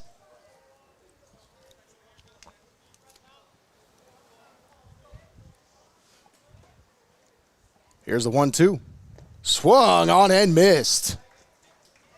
Catcher tags him out for the final out here in the top of the 6th. Flyers go 1-2-3. Senecas lead 5-2. We head to the bottom of the 6th. As for Tiffin Calvert, you'll have the 6, 7, and 8 hitters. Let's take a moment and thank our sponsors for allowing us to bring this broadcast to you live and paywall free. We'd like to thank Xcaret Mexican Restaurant and Your Legacy Federal Credit Union, UIS Insurance and Investments, Steinmetz Signs and Graphic Inc., as well as Feasel's Frame and Collision, all proud sponsors with us right here on the Pulse of the Buckeye State, heart of Ohio sports.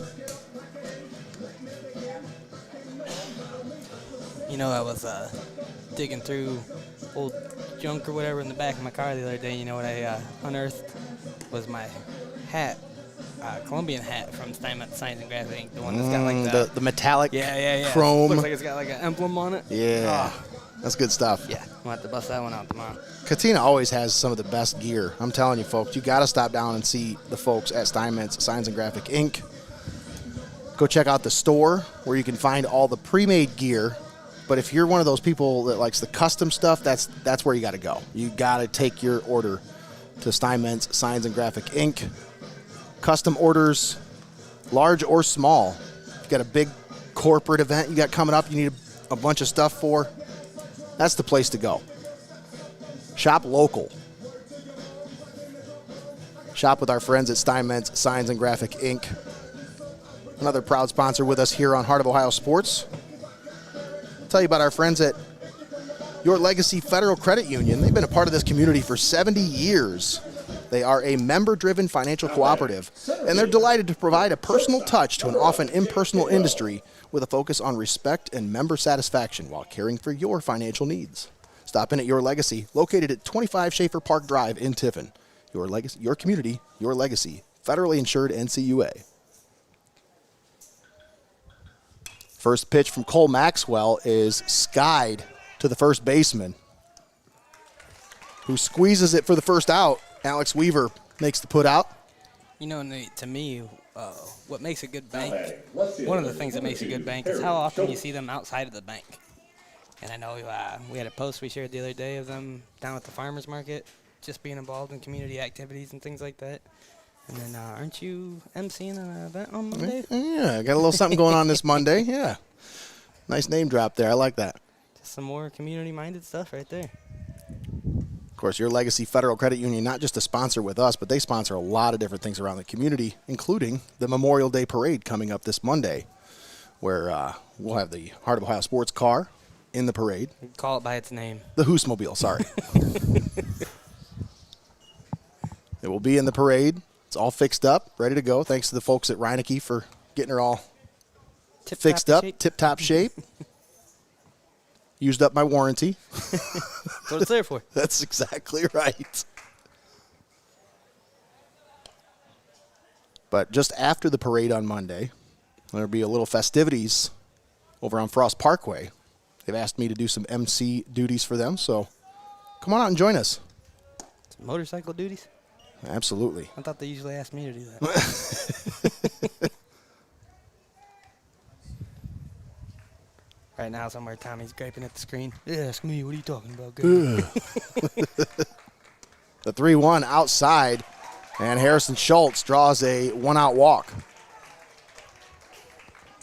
Now batting, the designated hitter, number 15, Cash Lee. Cash Lee strolls to the plate.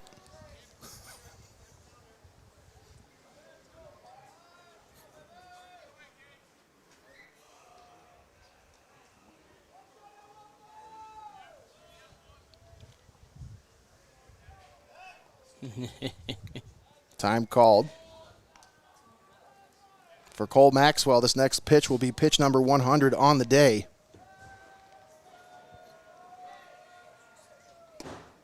And it's in there for a strike to Cash Lee.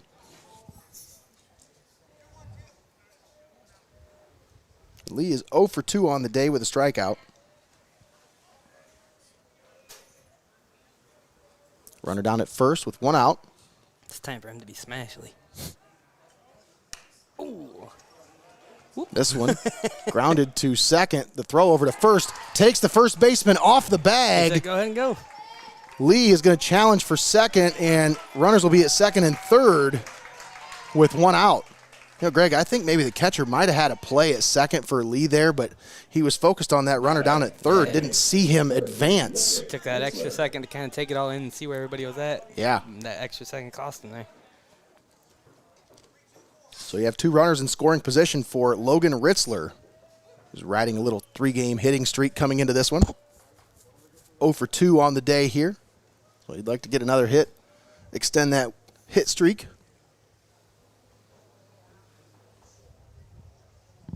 He's a great hitter with runners in scoring position this year so far.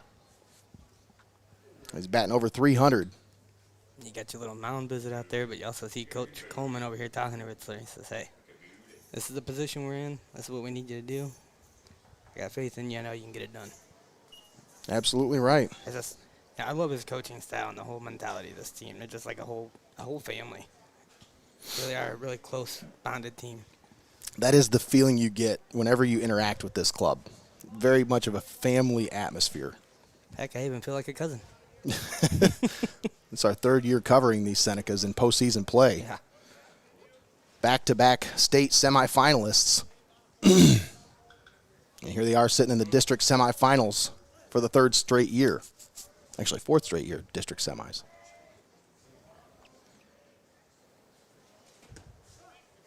That one on the outside corner for a strike.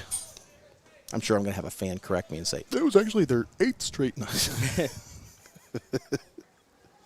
It's usually Reineman who texts me and says, hey, did you know you said something wrong? Well, he wouldn't know. Mm-hmm.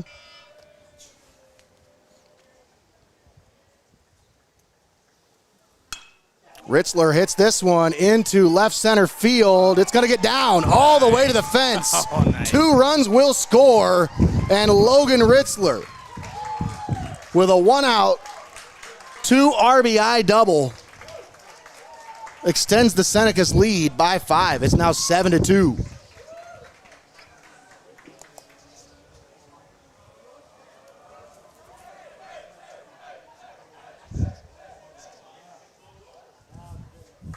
Great piece of hitting there by Logan Ritzler. Now batting, the pitcher, number 1, Blake Coleman.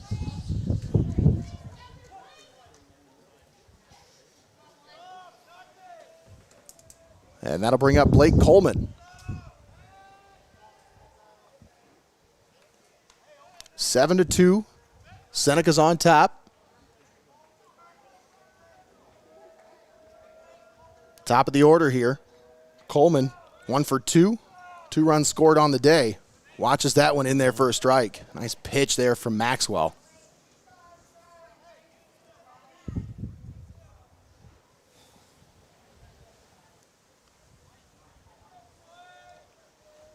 Up over 100 pitches now, and some of these still look like he's throwing with a fresh arm.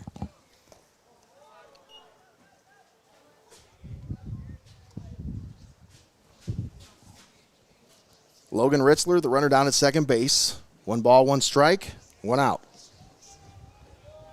I didn't see him back there. He's hiding on me.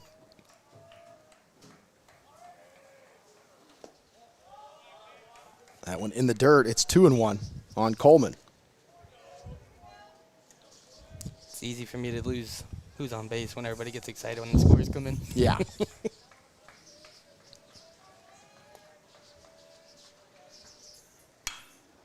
Coleman hits this one into center field. This one's going to stay up there long enough for the center fielder to run over and make the catch, which will keep Ritzler at second base. Now batting, Scary for a second. I thought we were going to see a collision out there. Oh, man, we saw one the last time we covered these Senecas. I was watching. That was probably the nastiest collision that I've seen in a long time. I was going to say, I should say I was listening. I didn't actually see it, but I heard it. And I was like, ooh. Yeah. I missed. Look, honestly, it's probably a good thing I missed that collision because I missed switching cameras. Just in when I switched, you saw him on the ground, and it's probably a good thing because that was nasty. Hopefully, those two kids from Van Buren are all right.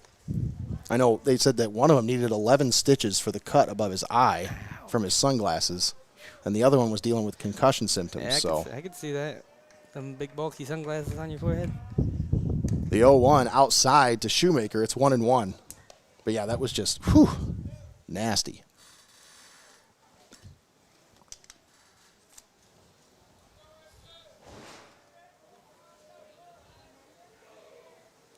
Here's the 1-1 from Maxwell. Swung on, foul tipped into the glove. It's 1-2.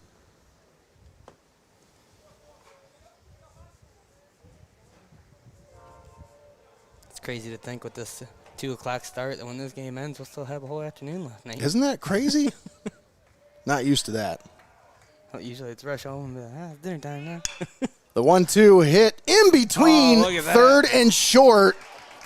I tell you, the third baseman gave it a heck of an effort, but that was a hard play for Thurston to make there. Yeah, and that, like you said, it went just right between everybody, just a straight line, bounced right between everybody. Perfect spot. That should be a single. I can't imagine they'll score that in error because that was just, I mean, that was a really hard play to make there for Gavin Thurston over there. It's 8-2, Tiffin Calvert. Senecas on top by 6. Caden Otterbacher at the plate, 2 down. Shoemaker at first base. A soft toss over to keep him honest.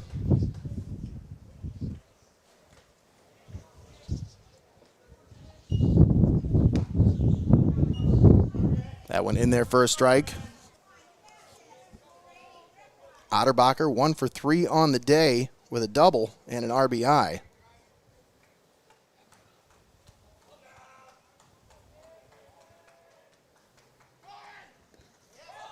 This one, passed ball, gets away from the catcher, and Shoemaker was off on the pitch anyway, so he was going to be in there safely regardless.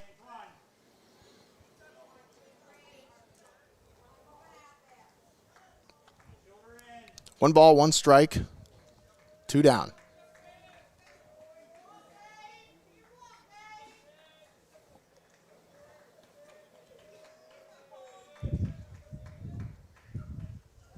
Ooh, and Otterbacher wore that one right in the back.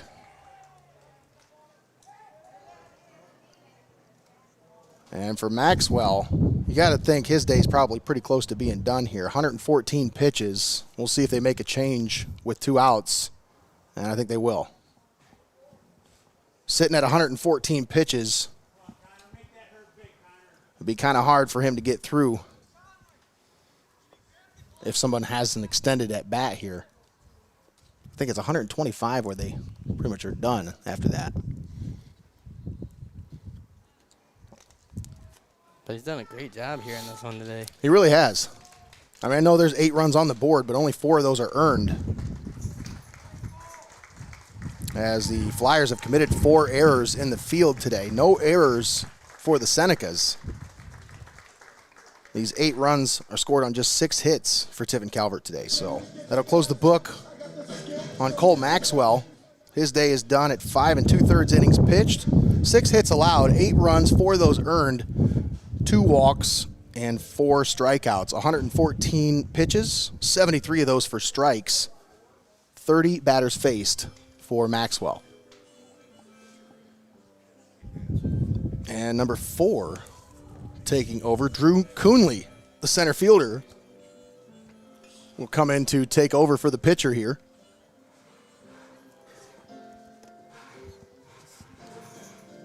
We'll get you some stats on Coonley here as soon as I can pull them up.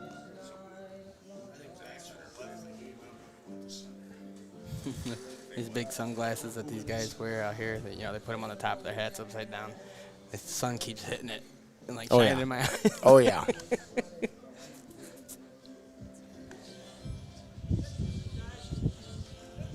Six for 2. So it was a substitution. Now in center field, you'll have Dan Schwann taking over.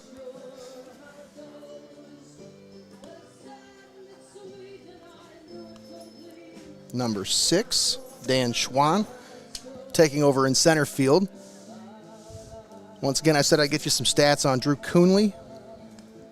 Well, if Maxwell's the ace, you got to think Coonley's the number 2. 8 starts on the season, 5-2 for Drew Coonley. 879 pitches on the year for Coonley. 70 strikeouts, 26 walks, 2.25 ERA on the season.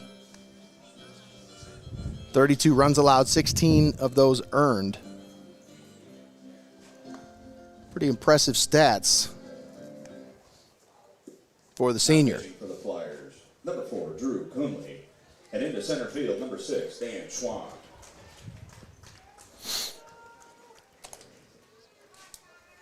At the plate, Connor Moyer with 2 down. For the Senecas, catcher, number 4, Connor Moyer. Runners at first and second base. Caden Otterbacher down at first. A.J. Shoemaker at second base.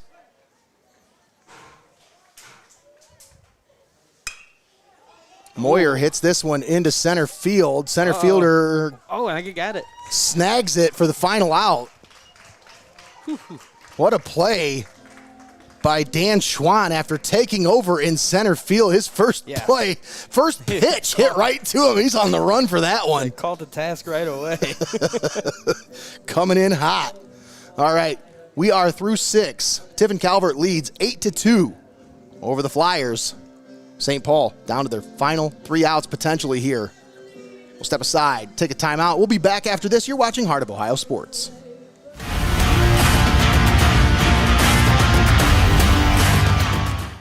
Don't go anywhere. You're watching Heart of Ohio Sports.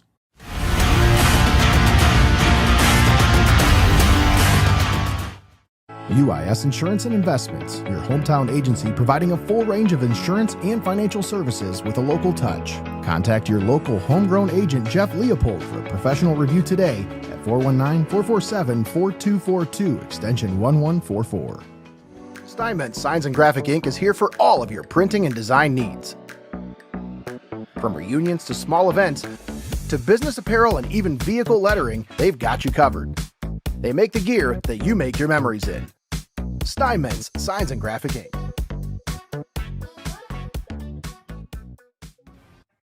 You're watching Heart of Ohio Sports, the pulse of the Buckeye State.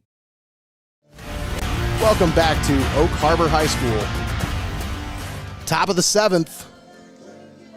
Senecas lead 8-2 over the Norwalk St. Paul Flyers. Nate Mullins and Greg Kinn on the call with you here today. Austin Rodriguez doing a great job on the camera down the third base side. Thanks for tuning in with us here on Heart of Ohio Sports. If you made it this far and you haven't shared the video, my question is why? Seriously, what stops you from sharing the video? Every time I check after, I'm like, all right, we have 100 and some views, or 100 some people watching right now, right? 155 people watching. If I go back and check, there'll probably be maybe 12, 14 shares of the video. 8 of those are usually mine. If I can share the video 8 times while I'm live on the air, it shouldn't be that hard for you to click that share button, folks. Help us out.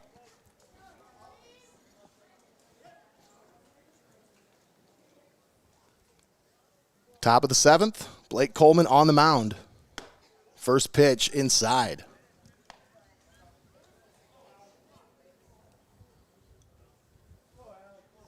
Winner of today's game moves on to the district final, where they will await the winner of the Gibsonburg Cardinal-Stritch game. This one hit into center field for a base hit as Alex Weaver on with a leadoff single.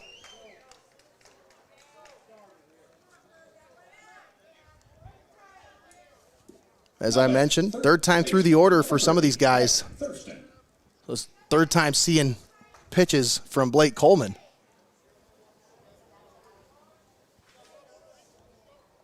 And that'll bring up Gavin Thurston, who is 2 for 2.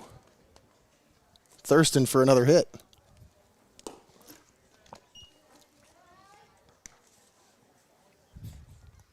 I've already stopped myself the last 2 times he was up the bat.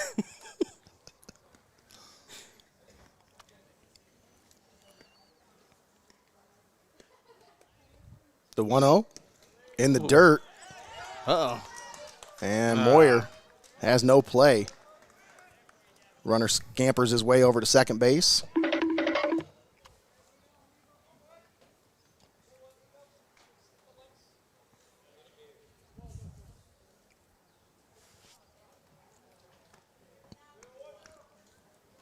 Two balls, no strikes.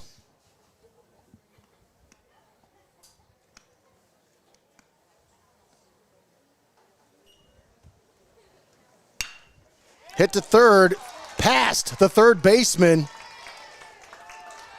The throw in will keep the runner at third, but runners at first and third with nobody out here in the top of the 7th. As Blake Coleman now sitting at 97 pitches on the day.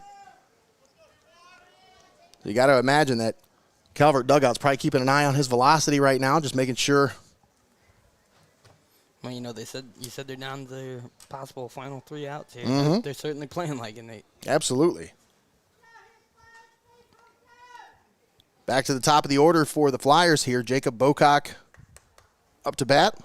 Ashton Stang in the on-deck circle.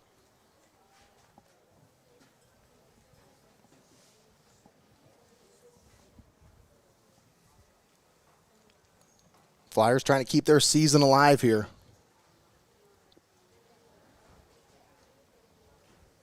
Down 6 here in the top of the 7th, but they do have runners on first and third, nobody out.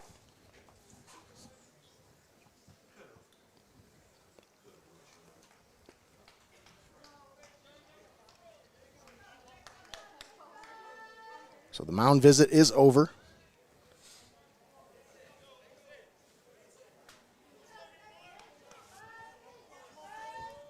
Bocock on the day, 2 for 3 with an RBI and a run scored.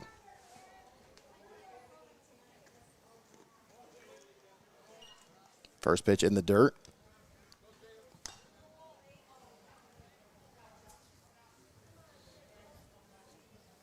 I think these hitters are basically just spitting on that curveball now.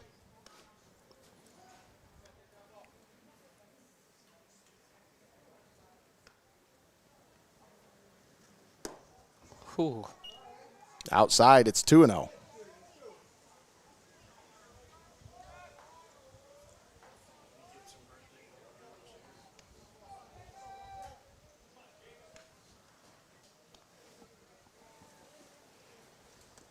Swung on and missed. It gets past Moyer. Uh-oh.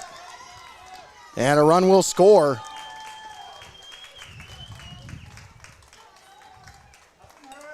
It's a long way to that backstop. And heads up base running there by the Flyers. Brings them within 5. It's 8-3.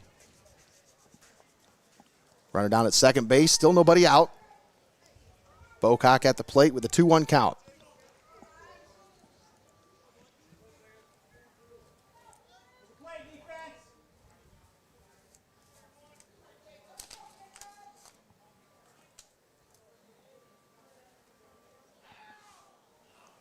Here's the 2-1.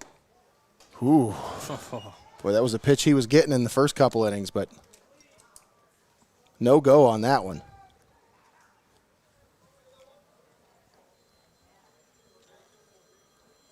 Three balls, one strike.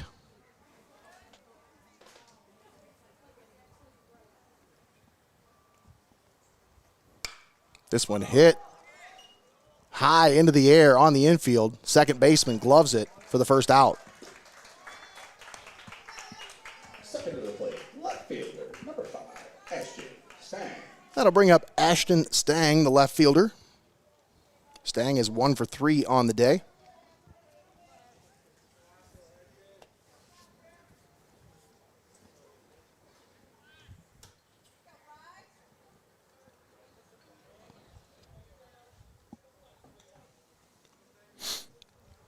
His next pitch will be pitch number 103 for Blake Coleman.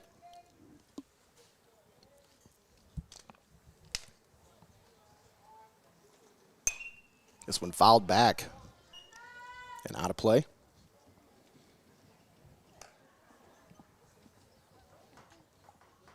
think the Kite Monster got that one.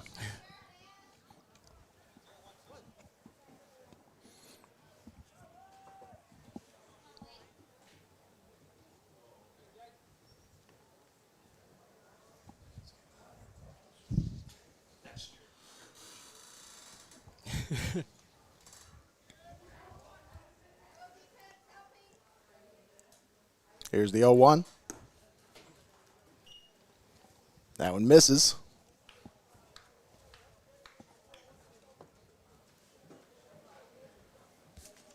Stick around for the postgame show brought to you by Your Legacy Federal Credit Union. Still 2 outs to go here for the Senecas, but Flyers hanging on to hope here. They've played it a run, trying to make something happen. As they work the count, it's 2-1 on Ashton Stang, the left fielder. Ben Berger in the on-deck circle.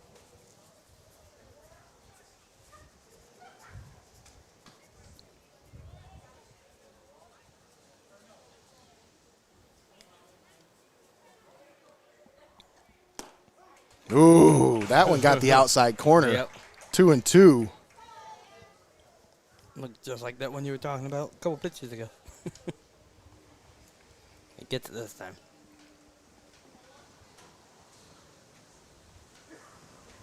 They're getting a nice breeze there, but we're getting none of it in here. Look at that wind picking up. Thought the Tornadoes played tomorrow.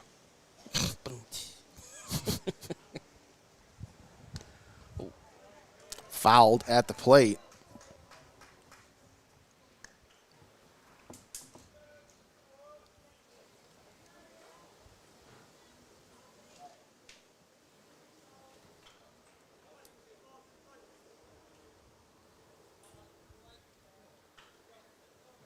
Two-two count.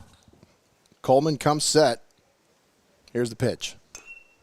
Chopped at the plate. This one's foul.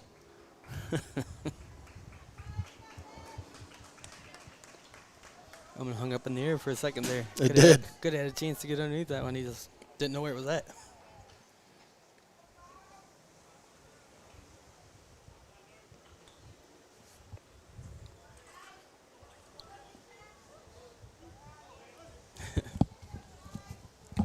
Two balls, two strikes, one out. Runner down at second base.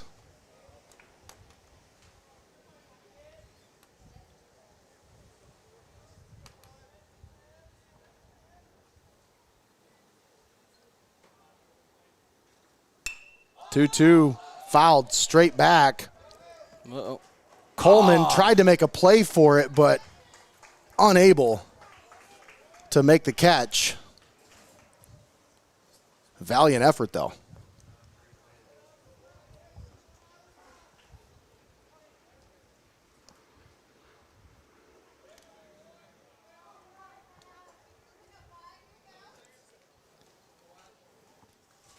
Lucky he didn't get hurt there either. Yeah, Running I was across just that thinking the path. same thing. Nice little dip in the ground there. Stang putting together a nice at-bat here. 2-2 count.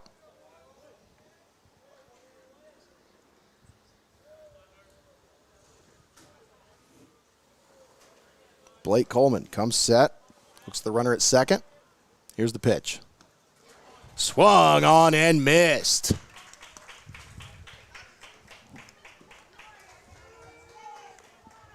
Strikeout number 7 for Coleman on the day. Number 3, Ben Berger. And that'll bring up Ben Berger. Flyers down to their final out, potentially.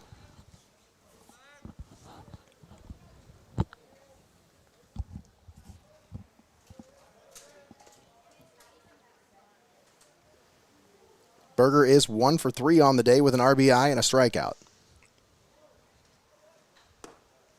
Watches the first one snap in there for a strike.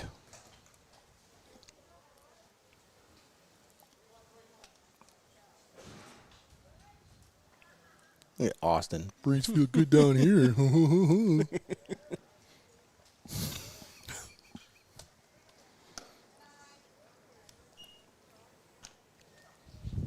Berger with a good take. 1-1 the count.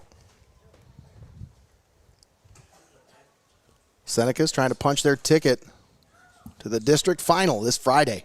here at Oak Harbor High School. The 1-1 misses, and it's 1-2. Lost his head on. I was going to say, he threw himself out of his hat on that one.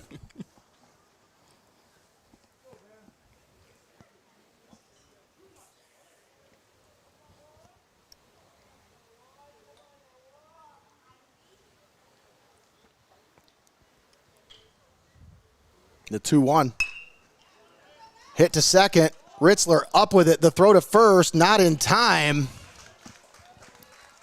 And so we'll have runners at first and third with 2 outs.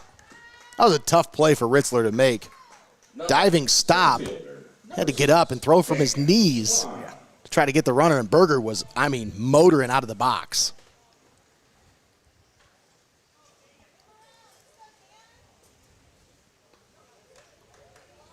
That'll be an infield single.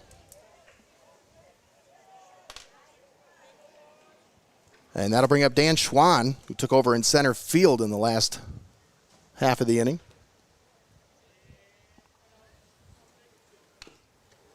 Foul tipped at the plate.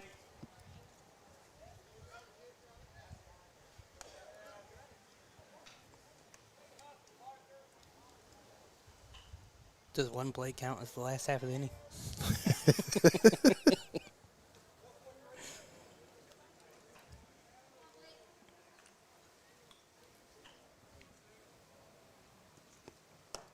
Ooh. Strike 2.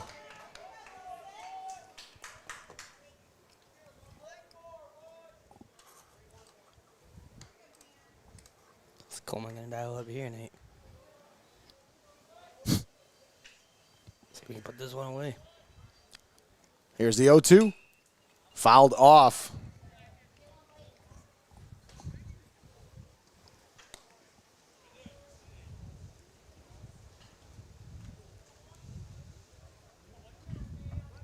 For Schwann, batting 179 on the year. 35 plate appearances, 5 hits. Swung on and missed. And the Senecas punch their ticket to the district final. Congratulations to both the Flyers and the Senecas for a well-played game. Blake Coleman goes the distance, gets the win, and puts the Senecas in the district final this Friday here at Oak Harbor High School. We'll step aside, take a quick timeout. We'll come back with a post-game show brought to you by your Legacy Federal Credit Union. Don't go anywhere, folks. We'll be right back after this.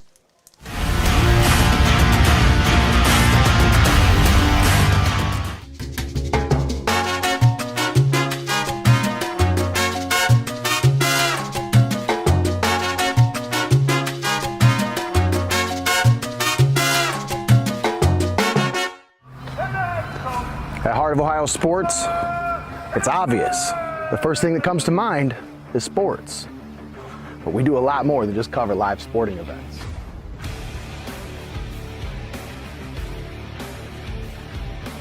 Go, go, go!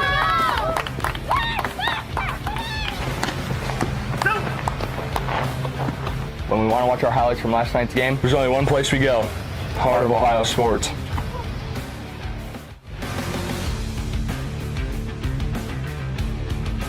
Heart of Ohio Sports is owned by Mullins Entertainment and located inside Studio Squared in downtown Tiffin. The space features a state-of-the-art podcast studio, open for public use. Building a platform for creators is one of our top priorities.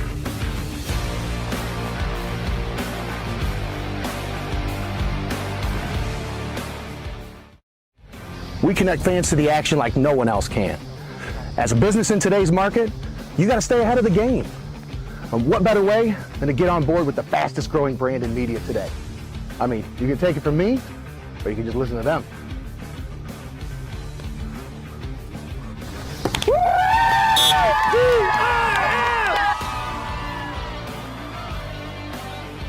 When recruiters want to see our game film, we tell them they can watch it on Heart of Ohio Sports. Heart of Ohio Sports gives fans the access they want when they want it. And the athletes get the coverage they deserve. Our broadcasts are free, and they always will be. We don't hide behind a paywall.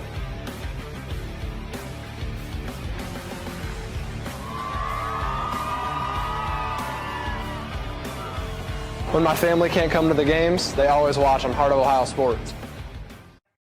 You're watching Heart of Ohio Sports, the pulse of the Buckeye State.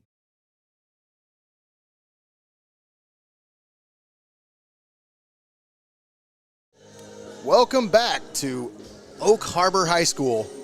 Final score, Tiffin Calvert 8, Norwalk St. Paul 3. Senecas moving on to the district final, which will be played this Friday right here at Oak Harbor High School. Nate Mullins and Greg Kinn on the call with you here today. Austin Rodriguez doing a great job with the camera down the third base side. Thanks again for tuning in with us on Heart of Ohio Sports. You're tuned in on the post-game show, brought to you by Your Legacy Federal Credit Union, another one of our proud sponsors here on Heart of Ohio Sports. Let's take a moment and thank all of our sponsors before we break this one down, wrap things up, because we got to have a short post-game show because they're getting ready for the next game, folks. They're going to kick Austin out of that dugout spot here in about 2 seconds. About 3 seconds. Once again, I'd like to thank Xcaret Mexican Restaurant and Your Legacy Federal Credit Union, as well as UIS Insurance and Investments, Steinmetz Signs and Graphic Inc., and Feasel's Frame and Collision. All proud sponsors with us right here on Heart of Ohio Sports. Of course, your first pitch was brought to you by Steinmetz Signs and Graphic Inc. Pitching matchup brought to you by UIS Insurance and Investments. You're tuned in here on the Your Legacy Federal Credit Union postgame show, and our pregame show was brought to you by Xcaret Mexican Restaurant. I was going to say, if you couldn't make it out here today, or you just didn't want to go sit in the almost 90-degree weather, and you didn't want to make the drive, whatever it may be, and you got to watch this game, you thank those sponsors. That's right. It's only because of them that we are here, folks. So once again, make sure you frequent those sponsors. Tell them Heart of Ohio Sports sent you. Especially take advantage of that birria ramen special. I mean, call it in. You still got all day, folks. 15% off your order. Just tell them you heard about it on Heart of Ohio Sports. All you got to do is try out that new birria ramen, and then the rest of your order is 15% off, the whole order. So whatever you call in, make sure you tell them Heart of Ohio Sports sent you. All right, Greg, final thoughts here with this one, because I'll tell you, Tiffin Calvert started out hot, 5-0. The Flyers kind of tried to claw their way back into this one, but Tiffin Calvert put it away there at the end of this. And I'll tell you, this team, they lost 3 out of their last 4 in the regular season, and had a lot of people kind of scratching their heads as to what happened. Well, I'll tell you, there was a little bit of an illness that kind of went through that dugout, went through that clubhouse, and it's passed. And you can tell today this is a different team, Greg. And they look like they're focused. They look like they're ready. Well, and I'll tell you, any team around here knows this isn't a team you want to play in the postseason, but especially when they're rounding into shape the way they have been. Well, and I was going to say, Nate, they've been here before and before and before. They know what it takes. They know what kind of ball they need to be playing at this point in the season, because it's winter go home, and they know that. They've been here. So, That's right. You're going to see them dial it up to another level, probably a level you haven't seen all season long, and I just think the best is still yet to come with this team. Absolutely right, Greg. Well, we'll see what is in store for them this Friday as they await the winner of this Cardinal Stritch versus Gibsonburg game. They're getting ready to get this one underway here. So, folks, we got to wrap this up. Once again, I'd like to thank our post-game show sponsor, Your Legacy Federal Credit Union. I'd also like to thank Austin Rodriguez for doing a great job on main camera for us today. And, of course, thanks always to the Wizard, Greg Kinn, for making us look good here today on Heart of Ohio Sports. Thanks to all of you for tuning in. Make sure you share the video, like, follow, subscribe on all of our platforms.